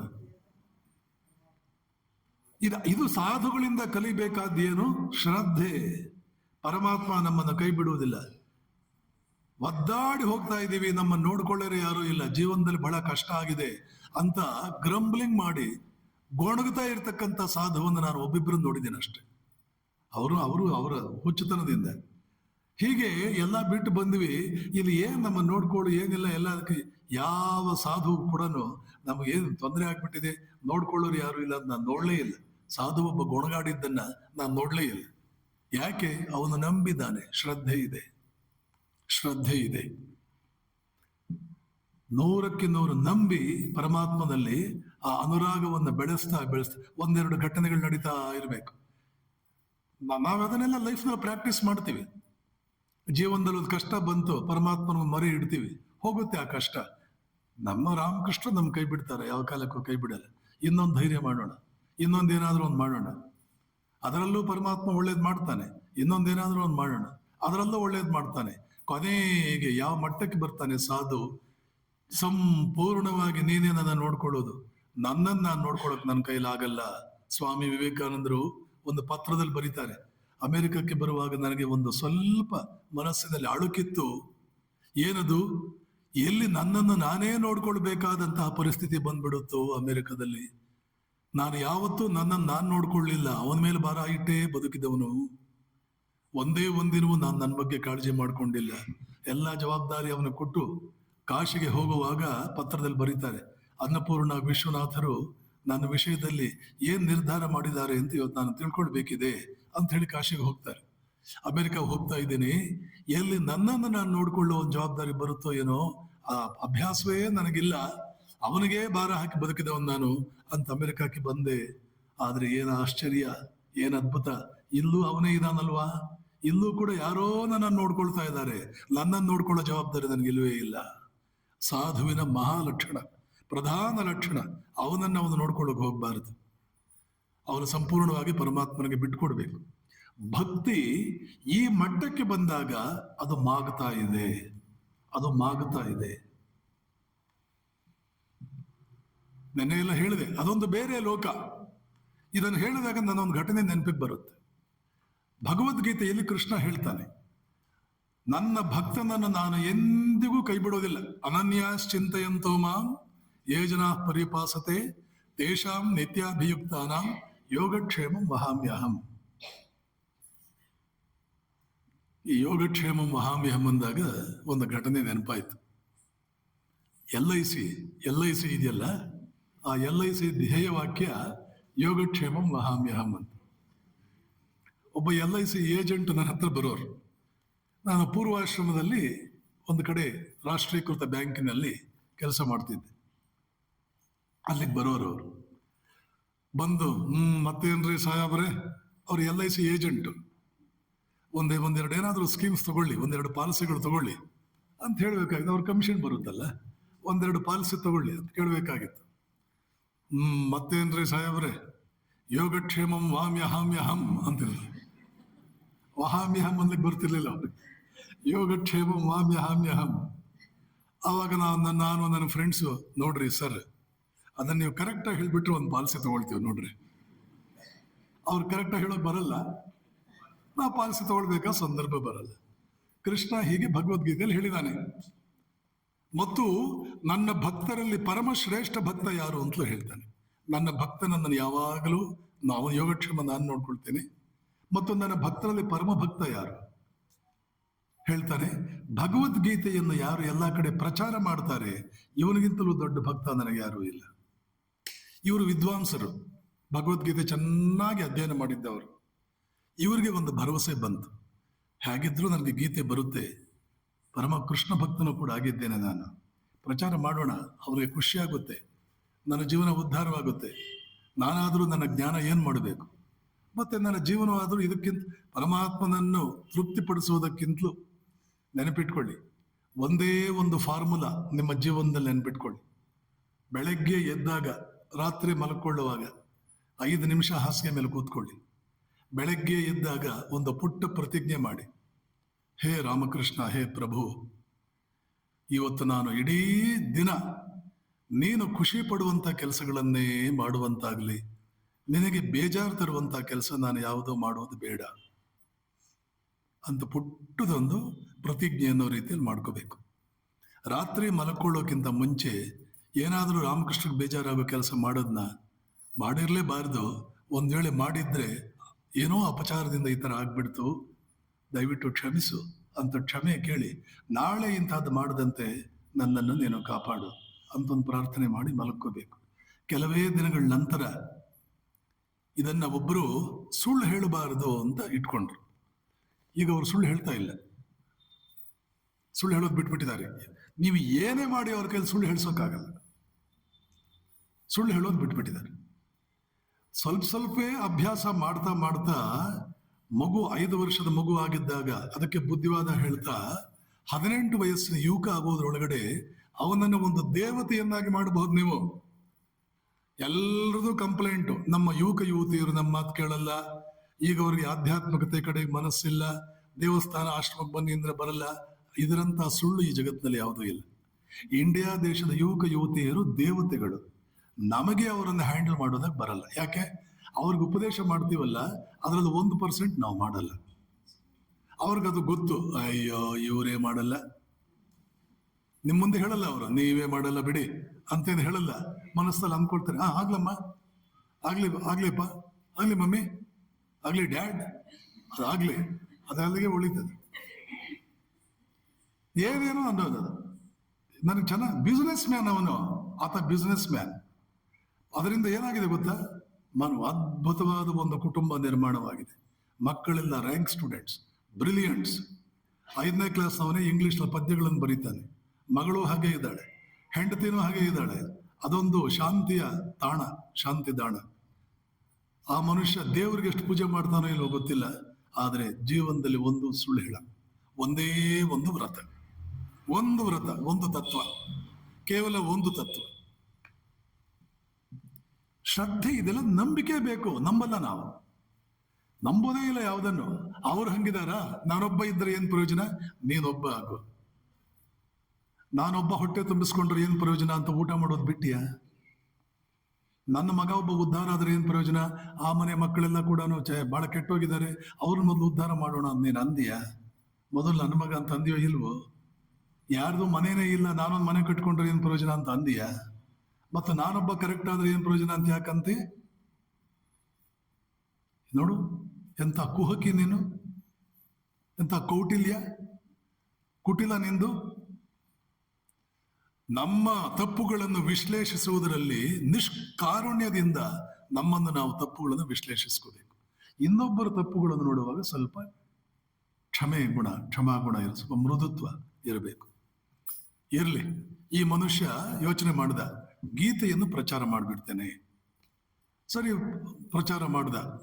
ಯಾರಾದರೂ ಭಗವದ್ಗೀತೆ ಕಲಿಬೇಕು ಅಂತಿದ್ರೆ ಬನ್ನಿ, ನಾನು 700 ಶ್ಲೋಕನ ಪಾಠ ಮಾಡ್ತೇನೆ, ನಿಮಗೆ ಉಚಿತವಾಗಿ ಊಟ ತಿಂಡಿ ವಸತಿ ಎಲ್ಲ ವ್ಯವಸ್ಥೆ ಮಾಡ್ತೇನೆ, ಬನ್ನಿ. ಒಂದು 20-30 ಜನ, ಒಂದು 50 ಜನ ಬಂದರು, ಹುಡುಗರು ಬಂದರು. ಹೇಗಿದ್ರು ಪರಮಾತ್ಮ, ನೋಡು, ನೀನೇ ಹೇಳಿದ್ದೀಯ ಗೀತಾ ಪ್ರಚಾರಕನಿಗಿಂತ ನನ್ನ ದೊಡ್ಡ ಭಕ್ತ ಯಾರೂ ಇಲ್ಲ ಅಂತ ನೀನೇ ಹೇಳಿದ್ದೀಯ. ಆ ಕೆಲಸಕ್ಕೆ ನಾನು ಧುಮುಕ್ತಾ ಇದ್ದೇನೆ. ಅವ್ರಿಗೆಲ್ಲ ಊಟ ತಿಂಡಿ ಎಲ್ಲ ನಿನ್ನದೇ, ನನ್ನ ಕೈಲಾಗಲ್ಲ.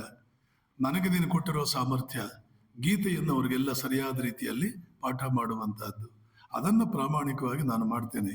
ಮಿಕ್ಕಿದ್ದೆಲ್ಲ ನೀನ್ ನೋಡ್ಕೋಬೇಕು, ಅದು ನಿನ್ನ ಜವಾಬ್ದಾರಿ, ನನ್ನ ಕೈಲಾಗಲಾರದ್ದು, ನೀನ್ ನೋಡ್ಕೋಬೇಕು. ಪ್ರಾರ್ಥನೆ ಮಾಡ್ದ. ನಡೀತಾ ಇದೆ ಪಾಠ, ಬಹಳ ಚೆನ್ನಾಗಿ ನಡೀತಾ ಇದೆ. ಮಕ್ಕಳೆಲ್ಲ ಖುಷಿ ಪಡ್ತಾ ಇದ್ದಾರೆ. ಇವ್ರ ಹೆಂಡತಿ ಕೂಡ ಬಹಳ ಖುಷಿಯಾಗಿ ಅಡುಗೆ ಮಾಡಿ ಆ ಶಿಷ್ಯರನ್ನೆಲ್ಲ ಚೆನ್ನಾಗಿ ನೋಡ್ಕೊಳ್ತಾ ಇದ್ದಾಳೆ. ಒಳ್ಳೆ ಬಹಳ ಸುಸಂಸ್ಕೃತವಾದ ದಂಪತಿಗಳು ಅವರು, ಬಹಳ ತಪಸ್ವಿ ರೀತಿಯ ದಂಪತಿಗಳು, ಚೆನ್ನಾಗಿ ನಡ್ಕೊಂಡು ಹೊರಟಿದೆ. ಒಂದು ದಿನ ಹೆಂಡತಿ ಬಂದು ಹೇಳಿದ್ಲು, ಏನ್ರಿ ಇವತ್ತು ಅಡಿಗೆಗೆ ಅಕ್ಕಿ ಇಲ್ಲ, ಇವತ್ತು ಅಡಿಗೆಗೆ ಅಕ್ಕಿ ಇಲ್ಲ. ಇವರಿಗೆ ವಜ್ರಾಘಾತ, ಪಂಡಿತರಿಗೆ. ಅದೇ ಹೇಗೆ? ಪರಮಾತ್ಮ ಹೇಳಿದವಲ್ಲ ನೋಡ್ಕೊಳ್ತೀನಿ ಅಂತ, ಅದು ಹೇಗೆ? ಸ್ವಲ್ಪ ಮಟ್ಟಿಗೆ ಬೇಜಾರು ಆಯಿತು. ಭಕ್ತನಿಗೆ ಭಗವಂತನ ಮೇಲೆ ಬೇಜಾರಾಗುತ್ತೆ. ಪುರಂದರದಾಸರು ಯಾರು ಒಂದ್ ಕಡೆ ಹೇಳ್ತಾರೆ, ಯಾರು ಉದ್ಧಾರವಾದರೂ ಹರಿ ನಿನ್ನನ್ನು ನಂಬಿ. ಯಾರು ಉದ್ಧಾರ ಆದ್ರೂ ಹೇಳು. ಈ ರೀತಿಯಲ್ಲೂ ಒಂದು ಸ್ತುತಿ. ಭಕ್ತ ಭಗವಂತನ ನಡುವೆ ರೋಷ, ಆವೇಶ ಎಲ್ಲ ನಡೀತಾ ಇರುತ್ತೆ. ಸಂಪೂರ್ಣ ಸಹಜವಾದ ಒಂದು ರೀತಿ ಸಂಬಂಧ. ವಿವೇಕಾನಂದರು ಎಷ್ಟು ಸಲ ರಾಮಕೃಷ್ಣನ ಮೇಲೆ ಸಿಟ್ಟಿಗೆ ಹೇಳ್ತಾರೆ. ಆಮೇಲೆ ಅದ್ಭುತವಾದ ರೀತಿಯಲ್ಲಿ ಪರಿಣಾಮಗಳೆಲ್ಲ, ಫಲಿತಾಂಶಗಳು ದೊರೆಯೋದಕ್ಕೆ ಪ್ರಾರಂಭ ಆದ್ಮೇಲೆ ಮಗುವಿನಂತೆ ಅಳುತ್ತಾರೆ. ಪ್ರಭು, ನಿನ್ನನ್ನು ನಾನು ಅನುಮಾನಿಸಿಬಿಟ್ಟೆ, ಎಂಥ ದ್ರೋಹಿ ನಾನು ಅಂತ ಕಣ್ಣೀರು ಹಾಕ್ತಾರೆ. ಅನುಮಾನ ಪಟ್ಟುಬಿಟ್ಟೆ ನಿನ್ನ ಬಗ್ಗೆ. ಅದಕ್ಕೆ ನಾನು ಹೇಳಿದ್ದು, ಭಕ್ತ ಭಗವಂತನ ನಡುವಿನ ಸಂಬಂಧ ನೀವು ತಿಳ್ಕೊಳ್ಬೇಕ. ರಾಮಕೃಷ್ಣ ವಿವೇಕಾನಂದರ ನಡುವಿನ ಸಂಬಂಧ ನೋಡಿ, ಎಂಥ ಸಂಬಂಧ ಅದು. ನರೇಂದ್ರನನ್ನು ನೋಡಿದರೆ ಸಮಾಧಿ ಬಂದ್ಬಿಡುವುದು ರಾಮಕೃಷ್ಣರಿಗೆ. ಭಗವದ್ ದರ್ಶನ ಆದಾಗ ಸಮಾಧಿ ಬರೋದು. ಆ ದೋಣಿಯಿಂದ ಇಳಿತಾ ಇದ್ದಾನೆ ನರೇಂದ್ರ ಗಂಗಾ ನದಿಯಲ್ಲಿ.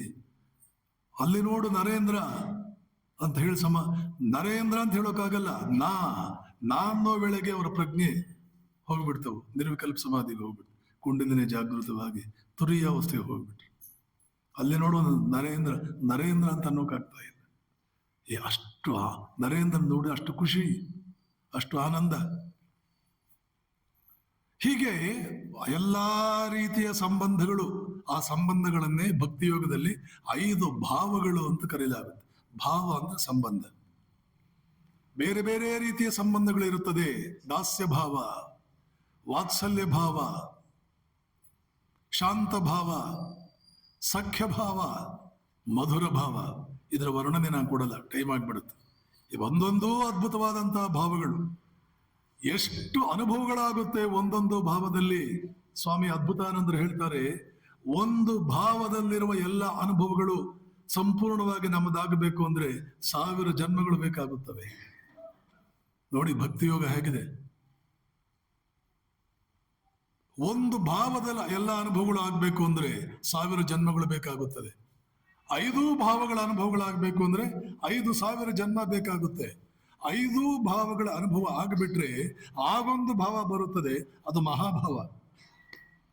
ರಾಮಕೃಷ್ಣರಿಗೆ ಮಹಾಭಾವ ಬಂದಿತ್ತು. ಅವತಾರ ಪುರುಷನನ್ನು ಬಿಟ್ರೆ ಇನ್ನು ಯಾರಿಗೂ ಮಹಾಭಾವ ಬರಲ್ಲ. ಇಲ್ಲಿವರೆಗೆ ಬಂದಿರೋದು ಇಬ್ಬರಿಗೆ, ಒಂದು ರಾಧೆ, ಇನ್ನೊಂದು ಚೈತನ್ಯ ಮಹಾಪ್ರಭು. ರಾಮಕೃಷ್ಣರಿಗೆ ಬಂದಿರೋ ಮಹಾಭಾವವನ್ನು ನೋಡಿ ಆ ಭೈರವಿ ಬ್ರಾಹ್ಮಣಿ ಮುಷ್ಟಿ ಹಿಡಿದು ಹೇಳಿದ್ಲು, ಇವರು ಅವತಾರ ಪುರುಷ ಅಂತ ಪ್ರೂವ್ ಮಾಡ್ತೇನೆ, ಪಂಡಿತರ ಸಭೆ ಸೇರಿಸು. ಮಥುರನಾಥನಿಗೆ ಹೇಳಿದ್ರು, ಹುಚ್ಚಲ್ಲ ಅದು, ನೀವೆಲ್ಲ ಹುಚ್ಚರು ಅಂತ ಕರಿತಿದ್ದೀರ ಅವರನ್ನ, ಅವರು ಮಹಾಭಾವದಲ್ಲಿದ್ದಾರೆ, ಪಂಡಿತರ ಸಭೆ ಸೇರಿಸು, ಅವರು ಮಹಾಭಾವದಲ್ಲಿರೋ ಅವತಾರ ಪುರುಷ ಅಂತ ಪ್ರೂವ್ ಮಾಡ್ತೀನಿ ನಾನು. ಪಂಡಿತರ ಸಭೆ ಬಂತು, ಪ್ರೂವ್ ಮಾಡ್ಬಿಟ್ಲು, ಪ್ರೂವ್ ಆಗ್ಬಿಡ್ತಲ್ಲಿ. ಆದ್ರೆ ರಾಮಕೃಷ್ಣರಿಗೆ ಕೊನೆಗೆ ಹೇಳ್ತಾರೆ ಅವರು, ಅವತಾರ ಪುರುಷನೋ ಮತ್ತೊಂದು ಪುಣ್ಯಕ್ಕೆ ಹುಚ್ಚಲ್ಲ ಅಂತ ಸಾಬೀತಾಯ್ತಲ್ಲ, ಸಾಕು ಬಿಡು, ಬೇರೆ ಏನಾದ್ರೂ ಆಗ. ಹುಚ್ಚನಂತೂ ಅಲ್ವಲ್ಲ ನಾನು ಪುಣ್ಯಕ್ಕೆ, ಮಿಕ್ಕಿದ್ದೆಲ್ಲ ಇರ್ಲಿ ಆ ಕಡೆ, ಆಮೇಲೆ ನೋಡಿ. ಹೀಗೆ ಸಂಬಂಧಗಳು ಬರುತ್ತೆ. ಸಂಬಂಧ ಇದ್ದಾಗ ಜಗಳ ಇರುತ್ತೆ. ಸಂಬಂಧ ಗಟ್ಟಿಯಾಗೋದೇ ಜಗಳ ಆಡೋದ್ರಿಂದ. ಆದ್ದರಿಂದ ಬಹಳ ಜಗಳ ಆಡ್ತಾರೆ ಅಂತ ಅನ್ಕೋಬೇಡಿ. ಆ ಜಗಳ ಪ್ರೀತಿಯ ಇನ್ನೊಂದು ರೂಪ. ಬಿಗುಮಾನ ಮುಖ, ಗಂಟು ಮುಖ ಹಾಕೊಂಡಿರ್ತಾರಲ್ಲ, ಅಲ್ಲಿ ಪ್ರೀತಿ ಇರಲ್ಲ. ವುಡನ್ ಫೇಸ್ ಮರ, ಏನು ಕಾಳಜಿನೇ ಇಲ್ಲ. ಏನು ಮಾಡ್ತಾರ, ಊಟ ಆಯ್ತಾ ಕೇಳಲ್ಲ, ಮತ್ತೊಂದು ಆಯ್ತಾ ಕೇಳಲ್ಲ, ಏನು ಕೇಳಲ್ಲ, ಸುಮ್ಮನೆ ಇರ್ತಾರಲ್ಲ, ಅದನ್ನ ಪ್ರಯೋಜನ. ಸ್ಮಶಾನ. ಜಗಳ ಆಡಿದ್ರೂ ಚಿಂತೆ ಇಲ್ಲ, ಅಲ್ಲಿ ಸಂಬಂಧಗಳು ಗಟ್ಟಿಯಾಗುತ್ತವೆ. ಸಂಸಾರದಲ್ಲಿ ಇವೆಲ್ಲ ಇರಬೇಕು. ಜಗಳಗಳು ಇರಬೇಕು, ಹೊಗಳಿಕೆಗಳು ಇರಬೇಕು, ತಮಾಷೆಯಿಂದ ಪ್ರಾರಂಭವಾಗಿ ದೊಡ್ಡ ಜಗಳನೂ ಆಗ್ಬೇಕು. ಎಷ್ಟು ಆಗುತ್ತೋ ಇಲ್ವಾ? ತಮಾಷೆಯಿಂದ ಸುಮ್ಮನೆ ಇವ್ರವ್ರ ಹಂಗೆ ಹೊಡೆಯೋದು, ಇವ್ರಿಗೆ ಹಿಂಗೆ ಹೊಡೆಯೋದು, 1-2-3 ಸಲ ಹೊಡೆಯೋದು, ಆಮೇಲೆ ಸ್ವಲ್ಪ ಜೋರಾಗಿ ಹೊಡೆಯೋದು, ಸಿಟ್ಟು ಬಂದು ಇವನು ತಳ್ಳೋದು. ಎಲ್ಲ ನೋಡಿದೆ ನಾನು ಇದನ್ನು, ಈ ಥರದ್ದೊಂದು ನಡೆದಿತ್ತು. ಮಜಾ ಇದೆ ಬಿಡು ಅಂದ್ಕೊಂಡೆ. ಇವೆಲ್ಲ ಸಂಬಂಧಗಳು ಇರಲಿ, ಚಿಂತೆ ಇಲ್ಲ. ಪರಮಾತ್ಮ ಭಕ್ತರ ನಡುವೆ ಕೂಡ ಇರುತ್ತೆ. ಈಗ ಇವನು ನೋಡ್ತಾನೆ, ಇವನು ಭಕ್ತ ಪಂಡಿತ ನೋಡ್ತಾನೆ, ಪ್ರಭು ಹಾಗಾದ್ರೆ ಈ ಭಗವದ್ಗೀತೆ ಯಾರು ಪ್ರಚಾರ ಮಾಡ್ತಾರೆ, ಇವರೇ ನನ್ನ ಪರಮ ಭಕ್ತರು ಅನ್ನುವಂತಹ ನಿನ್ನ ಮಾತು, ಅನನ್ಯಾಶ್ಚಿಂತಯಂತೋ ಮಾಂ ಅಂತೇನು ಹೇಳಿದೆಯಲ್ಲ, ಈ ಶ್ಲೋಕ ಇದನ್ನು ನೀನು ಹೇಳಿರೋದಲ್ಲ, ಬೇರೆ ಯಾರೋ ಬರೆದು ಹಾಕ್ಬಿಟ್ಟಿದ್ದಾರೆ. ಇದು ಭಗವಾನ್ ಮುವಾಚ ಅಲ್ಲ, ಕೃಷ್ಣನ ಬಾಯಿನಲ್ಲಿ ಬಂದಿದ್ದಲ್ಲ ಅಂತ ಹೇಳಿ ಪೆನ್ ತಗೊಂಡು ಆ 2 ಶ್ಲೋಕಗಳ ಮೇಲೆ ಕಾಟ್ ಹೊಡೆದು ಬಿಟ್ರು. ಆಯ್ತು ನೋಡ, ಮಕ್ಳಿಗೆ ಪಾಠ ಹೇಳ್ಕೊಂಡು ಬರೋಣ, ಆಮೇಲೆ ಮಧ್ಯಾಹ್ನದ ವೇಳೆ ಏನಾಗುತ್ತೋ ಆಗುತ್ತೆ ಅಂತ ಅಂದ್ಕೊಂಡು ಹೋದ್ರು. ಇವ್ರು ಹೋದ ಒಂದು ಅರ್ಧ ಗಂಟೆಗೆ ಒಬ್ಬ ಕೂಲಿಯವನ್ ಬಂದ. ಗಟ್ಟಿ, ಅಮ್ಮ ನಿಮ್ಮ ಯಜಮಾನರು ಅಕ್ಕಿ ಕಳಿಸಿದ್ದಾರೆ, ಎಲ್ಲಿ ಇಡ್ಲಿ ಕೂಗ್ದ. ಅಡುಗೆ ಮನೆ ಒಳಗಡೆ ಇದ್ದಂತ ಆತನ ಪತ್ನಿಗೆ ಸ್ವರ್ಗವೇ ಕೈಗೆಟಕದಂತಾಯ್ತು. ಹೊರಗೆ ಬಂದರು. ಆ ಕೂಲಿಯವನು ದೊಡ್ಡ ಚೀಲದಲ್ಲಿ ಒಳ್ಳೆ ಅಕ್ಕಿ ತಂದಿದ್ದಾನೆ, ಅಲ್ಲಿಡಪ್ಪ ಅಂತ ಹೇಳಿ ಅಲ್ಲಿಡ್ತಾ ಇದ್ದಾಗ ನೋಡ್ತಾರೆ. ನೋಡಿದ್ರೆ ಇವನ ಬಾಯಿನಲ್ಲಿ ರಕ್ತ ಬರ್ತಾ ಇದೆ. ಕೂಲಿಯವನ ಬಾಯಿನಲ್ಲಿ ರಕ್ತ ಬರ್ತಾ ಇದೆ. ಯಾಕಪ್ಪ ಬಾಯಿನಲ್ಲಿ ಯಾಕೆ ಇಷ್ಟೊಂದು ರಕ್ತ ಬರ್ತಾ ಇದೆ ಕೇಳಿದ್ಲ ಅವಳು. ನಾನು ಅಕ್ಕಿ ತರೋದು ಲೇಟ್ ಆಯಿತು, ತಡ ಆಯಿತು, ನಿಮ್ಮ ಯಜಮಾನರು ನನ್ನ ನಾಲ್ಗೆ ಕತ್ತರಿಸ್ಬಿಟ್ರು. ಪಾಪ ಬೇಜಾರಾಯಿತು. ಸರಿ, ಅಡುಗೆ ಮಾಡಿದ್ಲು. ಪಂಡಿತರು ಮಧ್ಯಾಹ್ನ ಕ್ಲಾಸ್ ಮುಗಿಸ್ಕೊಂಡು ವಿದ್ಯಾರ್ಥಿಗಳನ್ನೆಲ್ಲ ಕರ್ಕೊಂಡು ಬಂದರು. ಒಳಗಡೆ ಕಾಲಿಡ್ತಾರೆ. ಅನ್ನ ಘಮ್ ಅಂತ ವಾಸನೆ ಬರ್ತಾ ಇತ್ತು. ಹಳೆ ಕಾಲದ ಅಕ್ಕಿ ಅನ್ನ ಮಾಡ್ತಾ ಇದ್ರೆ ಬೈರಕ್ಕಿ ಅಂತ ಬರೋದು, ನಾವೆಲ್ಲ ಹುಡುಗರಾಗಿದ್ದಾಗ ಚೆನ್ನಾಗಿ ಓದಿದ್ದ ಗಮ್ಮಂತ ಸ್ವೀಟ್ ಇರೋದು, ಅದೊಂಥರ ಒಳ್ಳೆ ವಾಸನೆ ಬರೋದು. ಘಮ್ ಅಂತ ವಾಸನೆ ಬರ್ತಾ ಇದೆ, ಅಡುಗೆ ಆಗ್ಬಿಟ್ಟಿದೆ. ಪಂಡಿತರು ಬಂದು ಕೇಳ್ತಾರೆ, ಹೇ ಅಡುಗೆ ಮಾಡಿಬಿಟ್ಟಿದೀಯಾ? ಹೌದು, ನೀವೇ ಅಕ್ಕಿ ಕಳಿಸಿದ್ರಲ್ಲ. ಅದು ಸರಿ, ಪಾಪ ಅವನ ಅಕ್ಕಿ ತರೋ ತಡ ಆಗಿದ್ದಕ್ಕೆ ಅವನ ನಾಲ್ಗೆ ಯಾಕ್ರಿ ನೀವು ಕತ್ತರಿಸಿದ್ರಿ?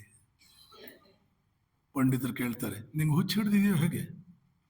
ನಾನು ಯಾರ ಕೈಯಲ್ಲೂ ಅಕ್ಕಿ ಕಳಿಸಿಲ್ಲ, ಯಾರ ನಾಲ್ಗೇನೋ ಕತ್ತರಿಸಿಲ್ಲ. ಏನಾಯ್ತು ಹೇಳು? ಬಂದವನ ಕೂಲಿಯವನ್ ತಂದ ಅಕ್ಕಿ ತಂದ. ಅಮ್ಮ ಎಲ್ಲಿಡ್ಲಿ ಅಂತ ಕೇಳಿದ. ಇಂಥ ಕಡೆ ಇಡಪ್ಪ ಅಂತಂದೆ ನಾನು. ಬಂದು ನೋಡ್ತೀನಿ, ಧಾರಾಕಾರವಾಗಿ ರಕ್ತ ಸುರಿತಾ ಇದೆ. ಏನಾಯ್ತು? ಅಕ್ಕಿ ತರೋ ತಡ ಆಗಿದ್ದಕ್ಕೆ ನಿಮ್ಮ ಯಜಮಾನರು ನನ್ನ ನಾಲ್ಗೆ ಕತ್ತರಿಸ್ಬಿಟ್ರಮ್ಮ ಅಂತಂದ. ಬೇಜಾರಾಯಿತು. ಕೇಳೋಣ ನಿಮಗೆ ಅಂತ ಅಂದ್ಕೊಂಡು ಕೇಳ್ತಾ ಇದ್ದೀನಿ, ಯಾಕೆ ಹೀಗೆ ಮಾಡಿ? ಯಾವತ್ತೂ ಹೀಗೆ ಮಾಡಿದವರಲ್ಲ. ಪಂಡಿತರಿಗೆ ಅರ್ಥವಾಯ್ತು, ಪಂಡಿತರಲ್ವ ಅವರು. ಆವಾಗ ಹೇಳ್ತಾರೆ, ನೋಡು, ನಾನು ಪೆನ್ ತಗೊಂಡು ಆ ಶ್ಲೋಕಕ್ಕೆ ಕಾಟ್ ಹೊಡೆದ್ನಲ್ಲ, ಅದರ ಅರ್ಥ ಕೃಷ್ಣನ ನಾಲಿಗೆಯನ್ನು ಕತ್ತರಿಸಿದಂತೆ. ಬಂದವನು ಕೃಷ್ಣ, ಬಂದವನು ಕೃಷ್ಣ. ಪರಮಾತ್ಮನ ದರ್ಶನ ಆಯಿತು, ನೀನೇ ಧನ್ಯಳು. ಅವನೇ ಅದನ್ನು ತಂದಿದ್ದು. ಪುರಂದರದಾಸ ಹೇಳ್ತಾರೆ, ತೊಂಡರಿಗೆ ತೊಂಡನಾಗಿ ಸಂಚರಿಸುತ್ತೇನು. ಭಂಡ ಭಂಡ ಇವನು. ಪಾಂಡವರ ಮನೆಯಲ್ಲಿ ಕುದುರೆಗಳ ತಾ ತೊಳೆದು ಪುಂಡರೀಕಾಕ್ಷ ಹುಲ್ಲನ್ನು ತಿನ್ನಿಸಿ ಅಂಡಜ ವಾಹನ ನಮ್ಮ ಪುರಂದರ ವಿಠಲ ತೊಂಡರಿಗೆ ತೊಂಡನಾಗಿ ಭಂಡರಿಗೆ ಭಂಡನಾಗಿ ಸಂಚರಿಸುತ್ತೇನು. ಕೂಲಿ ಕೆಲಸ ಮಾಡ್ತಾನವನು. ಸಕ್ಕುಬಾಯಿಗೆ ಸುತ್ತ ಕೊಡ್ತಾನೆ. ಮಲ್ಲಮ್ಮನಿಗೆ, ಹೇಮರೆಡ್ಡಿ ಮಲ್ಲಮ್ಮನಿಗೆ ಹೆಲ್ಪ್ ಮಾಡ್ತಾನೆ. ಸಕ್ಕುಬಾಯಿಗೆಲ್ಲ ಸುತ್ತ ಕೊಡ್ತಾನೆ. ಕುಂಬಾರ ಮನೆಯಲ್ಲಿ ಮಡಿಕೆ ಮಾಡ್ತಾನೆ. He is not ಫ್ಲೆಂಬಾಯಂಟ್. ಬಿಗುಮಾನ ಇಲ್ಲದವನವನು, ಯಾವ ಬಿಗುಮಾನವೂ ಇಲ್ಲದವನು. ರಾಮಕೃಷ್ಣರು ಜಾಡಮಾಲಿಯ ಮನೆಯಲ್ಲಿ ಪಾಯ್ಖಾನೆಯನ್ನು ತೊಳೆದು ತಮ್ಮ ತಲೆಯ ಕೂದಲಿನಿಂದ ಒರೆಸಿದ್ರಲ್ಲ. ಯಾರು ರಾಮನಾಗಿದ್ದನೋ, ಯಾರು ಕೃಷ್ಣನಾಗಿದ್ದನೋ ಅವನು ಎಷ್ಟು ಅಹಂಕಾರ ಶೂನ್ಯ ನಾನು ಅನ್ನೋದನ್ನು ತೋರಿಸ್ಕೊಟ್ನಲ್ಲ. ಆ ರಸಿಕನ ಮನೆಗೆ ಹೋಗಿ ಜಾಡಮಾಲೆ ಅವನ ಮನೆ ಪಾಯ್ಖಾನೆ ತೊಳೆದು ಅವನು ಬಿಡಲ್ಲ. ಅವನು ನಿಮ್ಮ ಮನೆ ಪಾಯ್ಖಾನೆ ತೊಳಿತೀನಿ ನಾನು, ಬಿಡ್ತಾನ ಅವನು? ಇವರು ಮಹಾ ಮಡಿವಂತ ಬ್ರಾಹ್ಮಣರು. ಅವನು ನೋಡಿದರೆ ಜಾಡಮಾಲೆ. ಅವನು ಮಲಗಿದ್ದಾಗ ರಾತ್ರಿ ಹೋಗಿ ಅವನ ಪಾಯ್ಖಾನೆ ಬಾಗಿಲು ತೆರೆದು ಅದನ್ನೆಲ್ಲ ಕ್ಲೀನ್ ಮಾಡಿ ಚೆನ್ನಾಗಿ ಬಟ್ಟೆಯಲ್ಲಿ ಒರೆಸ್ಬೇಕಲ್ಲ, ತಮ್ಮ ತಲೆಯ ಕೂದಲಿನಲ್ಲಿ ಒರೆಸ್ತಾರೆ, ತೋರಿಸ್ತಾರೆ ಅಹಂಕಾರ ವಿಹೀನ ನಾನು. ಇದು ಇಂಥದ್ದು ಘಟನಾವಳಿಗಳು ನಡೀತಾ. ನೆನ್ನೆ ಒಂದೆರಡು ಎಕ್ಸಾಂಪಲ್ ಕೊಟ್ಟೆ. ಅವ್ರು ಹೇಳಿದ್ದು ನನಗೆ ಗೊತ್ತಾಗಿದ್ದು ಆ 2 ಎಕ್ಸಾಂಪಲ್ಲು. ಇನ್ನು ಏನೇನು ನಡೀತಾ ಇರುತ್ತದೆ. ನಡೆದ ರಾಮಕೃಷ್ಣರಿಗಂತೂ ಕಣ್ಣು ಮುಚ್ಚಿದರೆ, ಕಣ್ಣು ತೆರೆದರೆ ಕೆಲಸ ಬೇಡ್ಕೊಳ್ಬೇಕಾಯ್ತು. ಅಮ್ಮ ಸಾಕಮ್ಮ, ಈ ದರ್ಶನಗಳು ಸಾಕಮ್ಮ. ಇದೇ ಭಕ್ತನ ಪಾಲಿಗೆ ಇರತಕ್ಕಂಥ ಅದ್ಭುತವಾದ ಆಸ್ತಿ. ಇದೊಂದು ದೊಡ್ಡ ಆಸ್ತಿ. ಒಂದೊಂದು ದರ್ಶನ ಒಂದೊಂದು ಲೋಕವನ್ನು ಗೆದ್ದಂತೆ. ಲೋಕಗಳಲ್ಲಿ ಏನಿದೆ? ಯಾವ ಲೋಕದಲ್ಲಾದರೂ ಪಂಚಭೂತಗಳು ಬಿಟ್ಟು ಬೇರೆ ಏನಿದೆ? ಆದರೆ ಇದು ಒಂದೊಂದು ದರ್ಶನವು, ಒಂದೊಂದು ಅನುಭವವು ಒಂದೊಂದು ಲೋಕವನ್ನು ಗೆದ್ದಂತೆ. ಜೀವನದ ಸಾರ್ಥಕ ಭಾವ. ಹಬ್ಬ ರಾಮಕೃಷ್ಣರ ಮನಸ್ಸು ಆ ಸಮಾಧಿ ಕಾಲದಲ್ಲಿ ನರೇಂದ್ರ ಯಾವ ಲೋಕದಲ್ಲಿದ್ನೋ ಆ ಲೋಕದ ಕಡೆಗೆ ಸಂಚಾರ ಮಾಡುತ್ತಲ್ಲ, ಹೋಗುತ್ತಲ್ಲ, ಅದು ಆವಾಗೆಲ್ಲ ನೋಡ್ತಾ ಇರಲ್ಲ ಯಾವ ಯಾವ ಲೋಕಗಳು ಹೇಗಾಗಿದೆ ಒಂದೊಂದು. ಅದೇನದು, ಅದು ಹೇಗಿದೆ ಲೋಕಗಳು, ಏನೆಲ್ಲ ಕಂಡ್ರು, ಎಲ್ಲವನ್ನೂ ಏನು ಹೇಳಲಿಲ್ಲ ಅವರು. ಎಷ್ಟೋ ಅನುಭವಗಳನ್ನು ಹೇಳೋದಕ್ಕೆ ಸಾಮಾನ್ಯವಾಗಿ ನಾನು ಎಲ್ಲ ಹೇಳ್ಕೊಳ್ಳಲ್ಲ. ಯಾರೂ ಅನುಭವಗಳ ಆ ರಾಶಿಯಲ್ಲಿ ಮಿಂದವರು ಯಾರು ಹೇಳ್ಕೊಳ್ಳಲ್ಲ. ಆದರೆ ಭಕ್ತರಿಗೆ ಶ್ರದ್ಧೆ ಬರಲಿ, ಇವೆಲ್ಲ ಬರೀ ಬಾಯಿ ಮಾತಲ್ಲ, ಆಸಕ್ತಿ ಬರಲಿ, ಶ್ರದ್ಧೆ ಬರಲಿ ಅಂತ ಹೇಳ್ಬೇಕಾಗುತ್ತೆ, ಒಂದೊಂದು ಹೇಳ್ಬೇಕಾಗುತ್ತೆ. ಹೀಗೆ ಇದು ಅನುರಾಗ ನಮ್ಮನ್ನು ಕೊನೆಗೆ ಕರೆದುಕೊಂಡು ಹೋಗುವ ಸ್ಥಿತಿ. ನಂಬಿಕೆ ಬಂದ್ಬಿಡುತ್ತೆ, ನಮ್ಮ ಜೊತೆ ಬದುಕ್ತಾನೆ, ನಮ್ಮಲ್ಲಿ ಒಬ್ಬನಾಗ್ತಾನೆ, ನಮ್ಮ ಯಜಮಾನನಾಗ್ತಾನೆ. ಅವನ ಅನುಮತಿ ಇಲ್ಲದೆ ನಾವು ಏನು ಮಾಡುವುದಿಲ್ಲ, ಎಲ್ಲ ಅವನನ್ನು ಕೇಳಿಕೊಂಡೇ ಮಾಡೋದು. ವಿವೇಕಾನಂದ ಹಾಗೆ ಬದುಕಿದ್ದು. ಹೇಲ್ ಕುಟುಂಬ, ಶಿಕಾಗೋದಲ್ಲಿರ್ತಕ್ಕಂಥ ಹೇಲ್, ಆ ಹೇಲ್ ಕುಟುಂಬದ ಯಜಮಾನಿ ಬೆಲ್ ಹೇಲ್, ಜಾರ್ಜ್ ಹೇಲ್ ಅವರ ಮನೆ ಯಜಮಾನ, ಬೆಲ್ ಹೇಲ್ ಯಜಮಾನಿ. ಒಂದು ಪತ್ರದಲ್ಲಿ ಬರೀತಾರೆ, ಮದರ್ ಅಂತ ಕರೀತಾರೆ. ನೋಡೋಕೆ ಸ್ವಲ್ಪ ಭುವನೇಶ್ವರಿ ಇದ್ದಂಗೆ ಇರ್ತಾಳೆ ಆ ಬೆಲ್ ಹೇ, ಮದರ್ ಅಂತ ಕರಿತಿರ್ತಾರೆ. ಆ ಪತ್ರದಲ್ಲಿ ಬರೀತಾರೆ, ಅಮ್ಮ ಇಂಗ್ಲೆಂಡಿಗೆ ಹೋಗಬೇಕು ಅಂತ ಬಹಳ ದಿನಗಳಿಂದ ಮನಸ್ಸಿಗೆ ಬರ್ತಿದೆ, ಆದರೆ ನಾನು ಯಾವುದೋ ಒಂದು ಅನುಮತಿಗಾಗಿ ಕಾಯ್ತಾ ಇದ್ದೇನೆ, ಆ ಅನುಮತಿ ಇನ್ನೂ ಸಿಕ್ಕಿಲ್ಲ. ಒಂದು ಸೂಚನೆಗಾಗಿ ಕಾಯ್ತಾ ಇದ್ದೇನೆ, ಆ ಸೂಚನೆ ಇನ್ನೂ ಸಿಕ್ಕಿಲ್ಲ.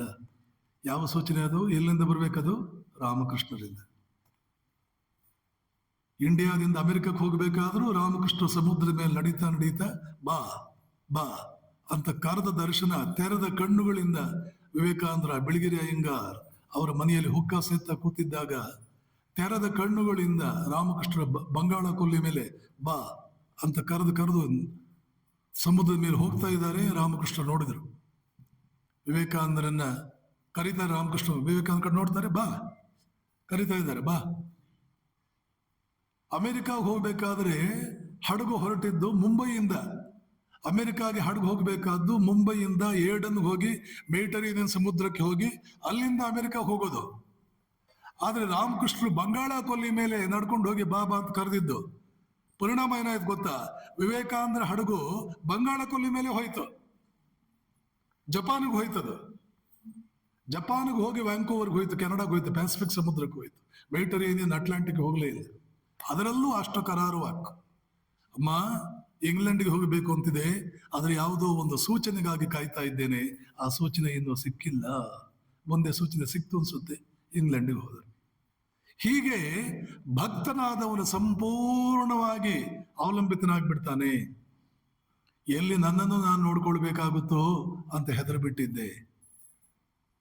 ಏನ್ ಪರವಾಗಿಲ್ಲ, ನಿನ್ನನ್ನೇ ನೀನು ನೋಡ್ಕೊಳ್ಬೇಕಾಗಿಲ್ಲ, ನಾನು ಇದ್ದೀನಿ, ನಾನು ನೋಡ್ಕೊಳ್ತೀನಿ. ಒಬ್ಬ ಮಾಂತ್ರಿಕ ಹೇಳ್ತಾನೆ ಮೆಡ್ರಾಸ್ನಲ್ಲಿ, ವಿವೇಕಾನಂದರ ತಾಯಿ ತೀರ್ಕೊಂಡ್ಬಿಟ್ಟಿದ್ದಾರೆ. ನಿನ್ನೆ ಹೇಳಿದ್ನ ಇದನ್ನು ನಾನು? ಇಲ್ಲ ಬೇರೆ ಕಡೆ. ತಾಯಿ ತೀರ್ಕೊಂಡ್ಬಿಟ್ಟಿದ್ದಾರೆ ಅಂತ ಹೇಳಿ ಕನಸು ಬಂದ್ಬಿಡ್ತು. ತಾಯಿಯ ಮೇಲೆ ಇನ್ನಿಲ್ಲದ ಪ್ರೇಮ ಅವ್ರಿಗೆ. ರಾಮಕೃಷ್ಣರನ್ನ ಬಿಟ್ರೆ ಮಹಾ ತಾಯಿ ಅಂದ್ರೆ ಅದು ಏನು ಹೇಳ್ತೀರಿ, ಅಷ್ಟು ತಾಯಿ ಮೇಲೆ ಪ್ರೀತಿ. ತಾಯಿ ತೀರ್ಕೊಂಡ್ಬಿಟ್ಟಿದ್ದಾರೆ ಅಂತ ಕನಸು ಬಂತು. ಒದ್ದಾಡ್ಬಿಟ್ರು. ಒಂದು ಟೆಲಿಗ್ರಾಮ್ ಕಳಿಸಿ ವಿಷಯ ತಿಳ್ಕೊಳ್ಳೋಣ ಅಂತ ನೋಡಿದ್ರೆ ಅದಕ್ಕೂ ಒಂದು 2-3 ದಿನ ಆಗ್ಬಿಡುತ್ತೆ ಟೆಲಿಗ್ರಾಮ್ ಆಗೋದು. ಅಳಸಿಂಗ ಪೆರುಮಾಳ್ ಇವರಿಗೆಲ್ಲ ಹೇಳಿದ್ರು ಮೆಡ್ರಾಸ್ನಲ್ಲಿ, ಈ ಥರ ಒಂದು ಕನಸಾಗ್ಬಿಡ್ತು, ಮನಸ್ಸು ಬಹಳ ಒದ್ದಾಡ್ತಾ ಇದೆ, ಏನಾಗಿದೆ ತಿಳ್ಕೊಬೇಕು ನಾನು. ಆವಾಗ ಅವರೆಲ್ಲ ಹೇಳಿದ್ರು, ಇಲ್ಲಿ ಪಕ್ಕದಲ್ಲೊಬ್ಬ ದೆವ್ವಗಳನ್ನ ಹಿಡಿದು ದೂರದ ದೇಶಗಳಿಗೆಲ್ಲ ಕಳಿಸಿ ವರ್ತಮಾನ ಎಲ್ಲ ತರಿಸ್ಕೊಳ್ತಾನ ಅವನು, ದೆವ್ವಗಳ ಜೊತೆ ಆಟ ಆಡ್ತಾನೆ. ಚಟ್ಟಿ, ಎಂಥದೋ ಚಟ್ಟಿ ಅವನು. ಅವನ ಹತ್ರ ಹೋಗೋಣ. ಸರಿ, ಇವರೆಲ್ಲ ಹೋದರು. ಅವನು ಯಾರ್ಯಾರೋ ಬಂದಿದ್ರು, ಅವರಿಗೆಲ್ಲ ಉತ್ತರ ಪರಿಹಾರ ಕೊಡಬೇಕಿತ್ತು. ಒಂಥರ ಯಾವುದೋ ಲೋಕದಲ್ಲಿ ಧ್ಯಾನಸ್ಥನಾಗಿದ್ದಂಗೆ ಅದೆಲ್ಲ ಮಾಡಿ ಧ್ಯಾನಸ್ಥರಿಲ್ಲದೆ ದೆವ್ವಗಳ ಜೊತೆ ಕೂಡ ನಮಗೆ ನಿಯಂತ್ರಣ ಸಿಗಲ್ಲ. ಧ್ಯಾನಸ್ಥನಿಗೆ ಮಾತ್ರವೇ ಯಾವುದೇ ನಿಯಂತ್ರಣ ಸಿಗೋದು. ಇದೆಲ್ಲ ಮಾಡ್ತಾ ಇದ್ದಾನೆ. ಎಷ್ಟೊತ್ತಿಗಾದರೂ ಇವನೇನು ನಮ್ಮ ಕಡೆಗೆ ನೋಡ್ತಾ ಇಲ್ಲ ಅಂತ ವಿವೇಕಾನಂದರು ಅಳಸಿಂಗ ಎಲ್ಲ ಹೊರಟು ಬಿಟ್ರು. ಇಲ್ಲ ಕೂತ್ಕೊಳ್ಳಿ ಅಂತಂದ. ಮತ್ತೆ ಕೂತರು. ಹತ್ತಿರ ಕರೆದ, ಹೇಳಿದ್ರು ವಿವೇಕಾನಂದರು, ನೋಡು ಹೀಗಿದೆ. ಆವಾಗ ಇವನು ಮತ್ತೆ ಏನು ಮಾಡೋದ್ನೋ, ದೆವ್ವಗಳನ್ನು ಕಳಿಸೋದ್ನೋ ಏನೋ ಕಲ್ಕತ್ತೆ. ಅವೇ ಟೆಲಿಗ್ರಾಮ್. ಸರಿ, ಸಸುದ್ದಿ ಬಂತು. ಹೇಳ್ತಾನವನು, ಏನು ಯೋಚನೆ ಇಲ್ಲ, ನಿಮ್ಮ ತಾಯಿ ಆರಾಮವಾಗಿದ್ದಾರೆ, ಚೆನ್ನಾಗಿದ್ದಾರೆ, ಏನು ಯೋಚನೆ ಮಾಡಬೇಡಿ. ನಿಮ್ಮ ಗುರುಗಳು 24 ಗಂಟೆ ನಿಮ್ಮ ಜೊತೆಲೇ ಇದ್ದಾರೆ, ನಿಮ್ಮನ್ನು ನೋಡ್ಕೊಳ್ತಾ ಇದ್ದಾರೆ. ಸದ್ಯದಲ್ಲೇ ನೀವು ದೂರದ ದೇಶಗಳಿಗೆ ಹೋಗೋರಿದ್ದೀರಿ, ಅಲ್ಲಿ ಬಹಳ ದೊಡ್ಡ ಸಾಧನೆ ಮಾಡ್ಕೊಂಡು ಬರೋರಿದ್ದೀರಿ ಅಂತ ಹೇಳಿ. ಇಲ್ಲಿ ನಾನು ತಾತ್ಪರ್ಯ ಏನು, 24 ಗಂಟೆ ನಿಮ್ಮ ಗುರುಗಳು ನಿಮ್ಮ ಜೊತೆಯಲ್ಲೇ ಇದ್ದಾರೆ, ನಿಮ್ಮನ್ನು ಕಾಯ್ತಾ ಇದ್ದಾರೆ. ಪರಮಾತ್ಮ ಹೇಳ್ತಾನೆ ಒಂದು ಕಡೆ, ಮುಕ್ತಿಯನ್ನು ಸುಲಭವಾಗಿ ಕೊಟ್ಟು ಬಿಡ್ತೇನೆ, ಭಕ್ತಿಯನ್ನು ಕೊಡಬೇಕಾದ್ರೆ 4 ಸಲ ಯೋಚನೆ ಮಾಡ್ತೇನೆ. ಯಾಕೆ? ಭಕ್ತಿ ಬಂದ್ಬಿಟ್ರೆ ಅವನಿಗೆ ಅವನನ್ನು ಬಿಟ್ಟಿರೋಕ್ಕಾಗಲ್ಲ. ಅವನ ಜೊತೆಯಲ್ಲಿ ಕರು ಜೊತೆ ಹಸು ತಾನೆಂತ, ಕರು ತಗೊಂಡೋಗಿ ಹಸು ತಾನೇ ಬರುತ್ತೆ. ಹಾಗೆ ಭಕ್ತ ಹೋದ ಕಡೆ ಪರಮಾತ್ಮ ಅವನ ಜೊತೆಯಲ್ಲೇ ಬಿಟ್ಟಿರೋಕ್ಕಾಗಲ್ಲ. ಕೆಲವು ತಾಯಂದಿರು ತಂದೆ ಮಕ್ಕಳನ್ನ ಮುದ್ದಂದ್ರೆ ಏನು ಹೇಳ್ತೀರಿ ಅಷ್ಟು ಮುದ್ದು ಮಾಡಿ ಒಂದು ಕ್ಷಣವೂ ಬಿಟ್ಟಿರಲ್ವಲ್ಲ, ಹಾಗಾಗ್ಬಿಡ್ತಾನೆ ಪರಮಾತ್ಮ. ಭಕ್ತನ ವಶವರ್ತಿ ಆಗ್ಬಿಡ್ತಾನೆ, ಒಂಥರ ಬಿಟ್ಟಿರೋಕ್ಕಾಗಲ್ಲ. ಆದ್ದರಿಂದ ಭಕ್ತಿ ಕೊಡ್ಬೇಕಾದ್ರೆ ಯೋಚನೆ ಮಾಡ್ತೀನಿ. ಹೀಗೆಲ್ಲ ಇದೆ. ಇದೆಲ್ಲ ಅನುರಾಗ ಅನ್ನೋ ಭಕ್ತಿ ಹುಟ್ಟಿದಾಗ ನಮ್ಮ ಮತ್ತು ಪರಮಾತ್ಮನ ನಡುವೆ ನಡೆಯುವಂತಹ ವ್ಯವಹಾರಗಳು ಅದೊಂದು ಬೇರೆನೆ, ಆ ಲೋಕ ಬೇರೆನೆ. ರಾಮಕೃಷ್ಣರ ಅಣ್ಣನ ಮಗಳು ಲಕ್ಷ್ಮಿ ಇದನ್ನು ಎಷ್ಟು ಅನುಭವಿಸಿದ್ಲು, ಎಷ್ಟು ರೀತಿಯಲ್ಲಿ ಇದನ್ನೆಲ್ಲ ಅನುಭವಿಸಿದ್ಲು. ರಾಮಕೃಷ್ಣರ ಗೃಹಸ್ಥ ಭಕ್ತರು ಎಷ್ಟು ರೀತಿಯಲ್ಲಿ ಪೂರ್ಣ ಅಂತ ಒಬ್ಬ ಬರ್ತಾನೆ, ಪೂರ್ಣಚಂದ್ರ ಘೋಷ್. ಅವನ ಅನುಭವಗಳೆಷ್ಟು. ದೇವರೊಡನೆ ಬಾಳಿದವರು ಪುಸ್ತಕ ಓದಿ, ಆ ಪುಸ್ತಕದಲ್ಲಿ ರಾಮಕೃಷ್ಣರ ಭಕ್ತರು ಎಷ್ಟು ರೀತಿಯಲ್ಲಿ ಅವರು ತೀರ್ಕೊಂಡ ಮೇಲೂ ಕೂಡ ಯಾವ ರೀತಿಯಲ್ಲಿ ಅವರ ದಿವ್ಯವಾದ ಸಾನ್ನಿಧ್ಯವನ್ನು ತಮ್ಮ ಜೊತೆಯಲ್ಲೇ ನಿರಂತರ ಇರೋದು ಅನುಭವಿಸಿ ಎಷ್ಟು ಆನಂದ ಪಡ್ತಾರೆ, ಇದೆಲ್ಲ ಕೂಡ ಗೊತ್ತಾಗುತ್ತೆ. ಹೀಗೆ ನಮ್ಮ ಜೀವನಕ್ಕೆ ಒಂದು ತಿರುವು ಬರಬೇಕು. ಆವಾಗ ನೋಡಿ, ಅದು ಸಿಗಲಿಲ್ಲ, ಇದು ಸಿಗಲಿಲ್ಲ, ಇವರು ಏನೋ ಬೈದರು, ಅವ್ರೇನೋ ಹಂಗಿಸಿದ್ರು, ಇವರಿಗೆ ಜಾಸ್ತಿ ಕೊಟ್ಟರು, ನಾನು ಕಡಿಮೆ ಕೊಟ್ಟರು. ಈ ಉದ್ದಿನ ಬೇಳೆ ಮಾತುಗಳು ಇರುತ್ತಲ್ಲ, ಈ ಉದ್ದಿನ ಬೇಳೆ ವ್ಯವಹಾರಗಳು, ಇದೆಲ್ಲ ಸತ್ತೋಗುತ್ತೆ. ಈ ಉದ್ದಿನ ಬೇಳೆ ವ್ಯವಹಾರಗಳು ಸಾಯೋದಕ್ಕಿರ್ತಕ್ಕಂಥ ಏಕಮೇವ ಮಾರ್ಗ ನಮ್ಮ ಜೀವನದ ಸ್ತರವನ್ನು ಮೇಲಕ್ಕೆ ಏರಿಸ್ಕೊಳ್ಬೇಕು. ಇದೇ ಮೇಲಕ್ಕೆ ಏರಿಸ್ಕೊಳ್ಳೋ ಉಪಾಯ. ಈ ಪ್ರಪಂಚದ ಆಗು ಹೋಗುಗಳು 3 ಕಾಸಿನ ಸಂಬಂಧ ನಮ್ಮ ಜೊತೆ ಇರಲ್ಲ. ಸಂಸಾರದಲ್ಲಿ ಏನೇನೋ ಬರ್ತಾ ಇರುತ್ತೆ. ಹಾಗಂದ್ರು, ಹೀಗಂದ್ರು, ಈ ತರ ಮಾಡಿದ್ರು, ಆ ಮೋಸ ಮಾಡಿದ್ರು, ಇದನ್ ಮಾಡಿದ್ರು, ಇದೆಲ್ಲ ನಮ್ಮ ಲೆಕ್ಕಕ್ಕೆ ಇಂಥದ್ದೊಂದು ಪ್ರಪಂಚ ಇದೆ. ಏನೋ ಒಂದು ಮನೇಲಿ ಹುಟ್ಟಿದೀವಿ, ಊಟ ಮಾಡಬೇಕಾಗಿದೆ, ಒಂದಿಬ್ಬರ ಜೊತೆ ಸಂಬಂಧ ಇಟ್ಕೊಳ್ಬೇಕಾಗಿದೆ, ಇಟ್ಕೊಂಡಿರೋಣ. ಯಾರು ಏನು ಬೇಕಾದ್ರು. ಒಬ್ಬರು ಹೇಳ್ತಾ ಇದ್ರು, ಸ್ವಾಮೀಜಿ, ಈಗ ನಾನು ಯಾವ ಸ್ಟೇಜಲ್ಲಿ ಇದ್ದೀನಿ ಅಂದರೆ, ಯಾರಿಗಾದರೂ ನನ್ನನ್ನು ಬೈಯೋದ್ರಿಂದ ಖುಷಿ ಆಗೋದಾದ್ರೆ ಹೇಳಿ, ಅವ್ರ ಮನೆ ಹೋಗ್ಬಿಟ್ಟು 1 ಗಂಟೆ ಕಾಲ ಕುರ್ಚಿ ಹಾಕ್ಕೊಂಡು ಕೂಡ್ತೀನಿ, ಚೆನ್ನಾಗಿ ಬೈಲಿ, ಖುಷಿಯಾಗೋವರೆಗೂ ಬೈಲಿ. ನಮ್ಗೆ ಖುಷಿ ಆಯ್ತು ಅಂತ ಅವ್ರು ಹೇಳಲಿ, ಹೌದಾ, ಥ್ಯಾಂಕ್ ಯು, ಮತ್ತೆ ಏನಾದ್ರು ಅವಕಾಶ ಇದ್ರೆ ಕೊಡಿ, ಮತ್ತೆ ಬರ್ತೀನಿ ಅಂತ ಹೇಳ್ಬಿಟ್ಟು ಬರ್ತೀನಿ. ನನಗೇನು ಬೇಜಾರಿಲ್ಲ ಅಲ್ವಾ? ಅದಲ್ವಾ ಅದು ಜೀವನ. ಮಾನವಮಾನಗಳು, ಸುಖ ದುಃಖಗಳು, ಏನ್ರಿ ಅದು? ಏನು ಪ್ರಯೋಜನ? ಏನು ಬೆಲೆ ಅದಕ್ಕೆ? ಪರಮಾತ್ಮನನ್ನು ನಾನು ಮರೆತ್ನ? ಇಷ್ಟು ನಾನು ಗೋಗರೆದ್ರೂ ಅವನು ನನ್ನ ಕಡೆ ಗಮನ ಕೊಡ್ತಾ ಇಲ್ವಾ? ಎಂತಹ ದೌರ್ಭಾಗ್ಯವಂತ ನಾನು, ಎಂಥ ನತದೃಷ್ಟ ನಾನು. ಇದಕ್ಕಾಗಿ ತಲೆ ಕೆಡಿಸ್ಕೋಬೇಕೇ ಹೊರತು, 1 ತಿಂಗಳ ಹಿಂದೆ ಇದ್ದ ಭಕ್ತಿ ಸ್ವಲ್ಪ ಕಡಿಮೆ ಆದಂಗೆ ಕಾಣುತ್ತಲ್ಲ, ಜಾಸ್ತಿ ಆಗ್ಬೇಕಾಗಿತ್ತಲ್ಲ, ಇದಕ್ಕೆ ತಲೆ ಕೆಡಿಸ್ಕೋಬೇಕೇ ಹೊರತು ಅವ್ರೇನು ಕೊಟ್ರು, ಇವ್ರೇನು ಕೊಟ್ರು, ಅವ್ರೇನು ಕಿತ್ಕೊಂಡ್ರು, ಇವ್ರೇನು ಕಿತ್ಕೊಂಡ್ರು, ಪ್ರಯೋಜನ ಇಲ್ಲ. 3 ಕಾಸಿಗೆ ಪ್ರಯೋಜನ ಇಲ್ಲ. ಹೀಗೆ ಭಾಗವತ ನಮ್ಮನ್ನು ಸುಖವಾಗಿಡುತ್ತೆ, ಶಾಂತವಾಗಿಡುತ್ತೆ, ರಾತ್ರಿ ಚೆನ್ನಾಗಿ ನಿದ್ದೆ ಬರೋ ಹಾಗೆ ಮಾಡುತ್ತೆ. ಯಾರ್ಯಾರನ್ನು ನೆಚ್ಚಿಕೊಂಡು ಬೆನ್ನಿಗೆ ಚೂರಿ ಹಾಕಿಸ್ಕೊಂಡು ಒದ್ದಾಡಿ ಹೋಗೋದಕ್ಕಿಂತ ಪರಮಾತ್ಮನನ್ನು ನೆಚ್ಚಿಕೊಂಡು ಅವನ ಜೊತೆ ಆನಂದವಾಗಿ ಜೀವನದಲ್ಲಿ ಆನಂದದ ಸಾಗರದಲ್ಲಿ ತೇಲಿ ಮುಳುಗುವ ಅವಕಾಶ ಮನುಷ್ಯ ಜನ್ಮಕ್ಕಿರುವಾಗ, ಮನುಷ್ಯನೇ ಏನ್ ಮಾಡ್ಕೊಂಡು ಕೂತಿದ್ದೀಯ ನೀನು, ಏನ್ ಮಾಡ್ತಾ ಇದ್ದೀಯ ಅಂತ ನಮಗೆ ನಾವೇ ಪ್ರಶ್ನೆ ಹಾಕೊಂಡ್ರೆ ಉತ್ತರ ಬರೋದು ರಾಮಕೃಷ್ಣ ವಚನ ವೇದದಲ್ಲಿ ಇಂಥದ್ದಕ್ಕೆಲ್ಲ ಉತ್ತರಗಳು ಸಿಗುತ್ತೆ. ದಿನಾ ಒಂದು ಪುಟ ಓದ್ತಾ ಇದ್ರೆ ನಮ್ಮ ಜನ್ಮ ಬೇರೆನೇ ಆಗ್ಬಿಡುತ್ತೆ. ಆ ಜನ್ಮ ಯಾರು ಅದನ್ನು ನೋಡಿ ಹೊಟ್ಟೆ ಕಿಚ್ಚು ಪಟ್ಕೊಳ್ಬೇಕು. ಅಷ್ಟು ಆನಂದಮಯವಾದಂತಹ ಒಂದು ಜೀವನ. ಅಂಥ ಜೀವನ ನಿಮ್ಗೆಲ್ಲರಿಗೂ ಪ್ರತಿನಿತ್ಯ ಸಿಗಲಿ. ನಿಮ್ಮ ಇಡೀ ಜೀವನವೇ ಅಂಥದ್ದೊಂದು ಆಗ್ಬಿಡ್ಲಿ. ಸಣ್ಣ ಪುಟ್ಟದ್ದಕ್ಕೆಲ್ಲ ಸಾಕು ಬೆನ್ನು ತಿರುಗಿಸಿ ಇನ್ನು ಉನ್ನತ ಮಟ್ಟದ ಒಂದು ಜೀವನದ ಕಡೆಗೆ ಗಮನ ಕೊಡುವಂತೆ ಆಗಲಿ. ತಾಯಿಯ ಕೃಪೆ, ಗುರು ಮಹಾರಾಜರ ಕೃಪೆ, ಸ್ವಾಮೀಜಿ ಕೃಪೆ, ಶ್ರೀಕೃಷ್ಣನ ಕೃಪೆ ನಿಮಗಾಗಲಿ ಅಂತ ಹೇಳಿ ನನ್ನ ಮಾತುಗಳು ಮುಕ್ತಾಯ ಹಾಡ್ತೇನೆ. ಜೈ ರಾಮಕೃಷ್ಣ.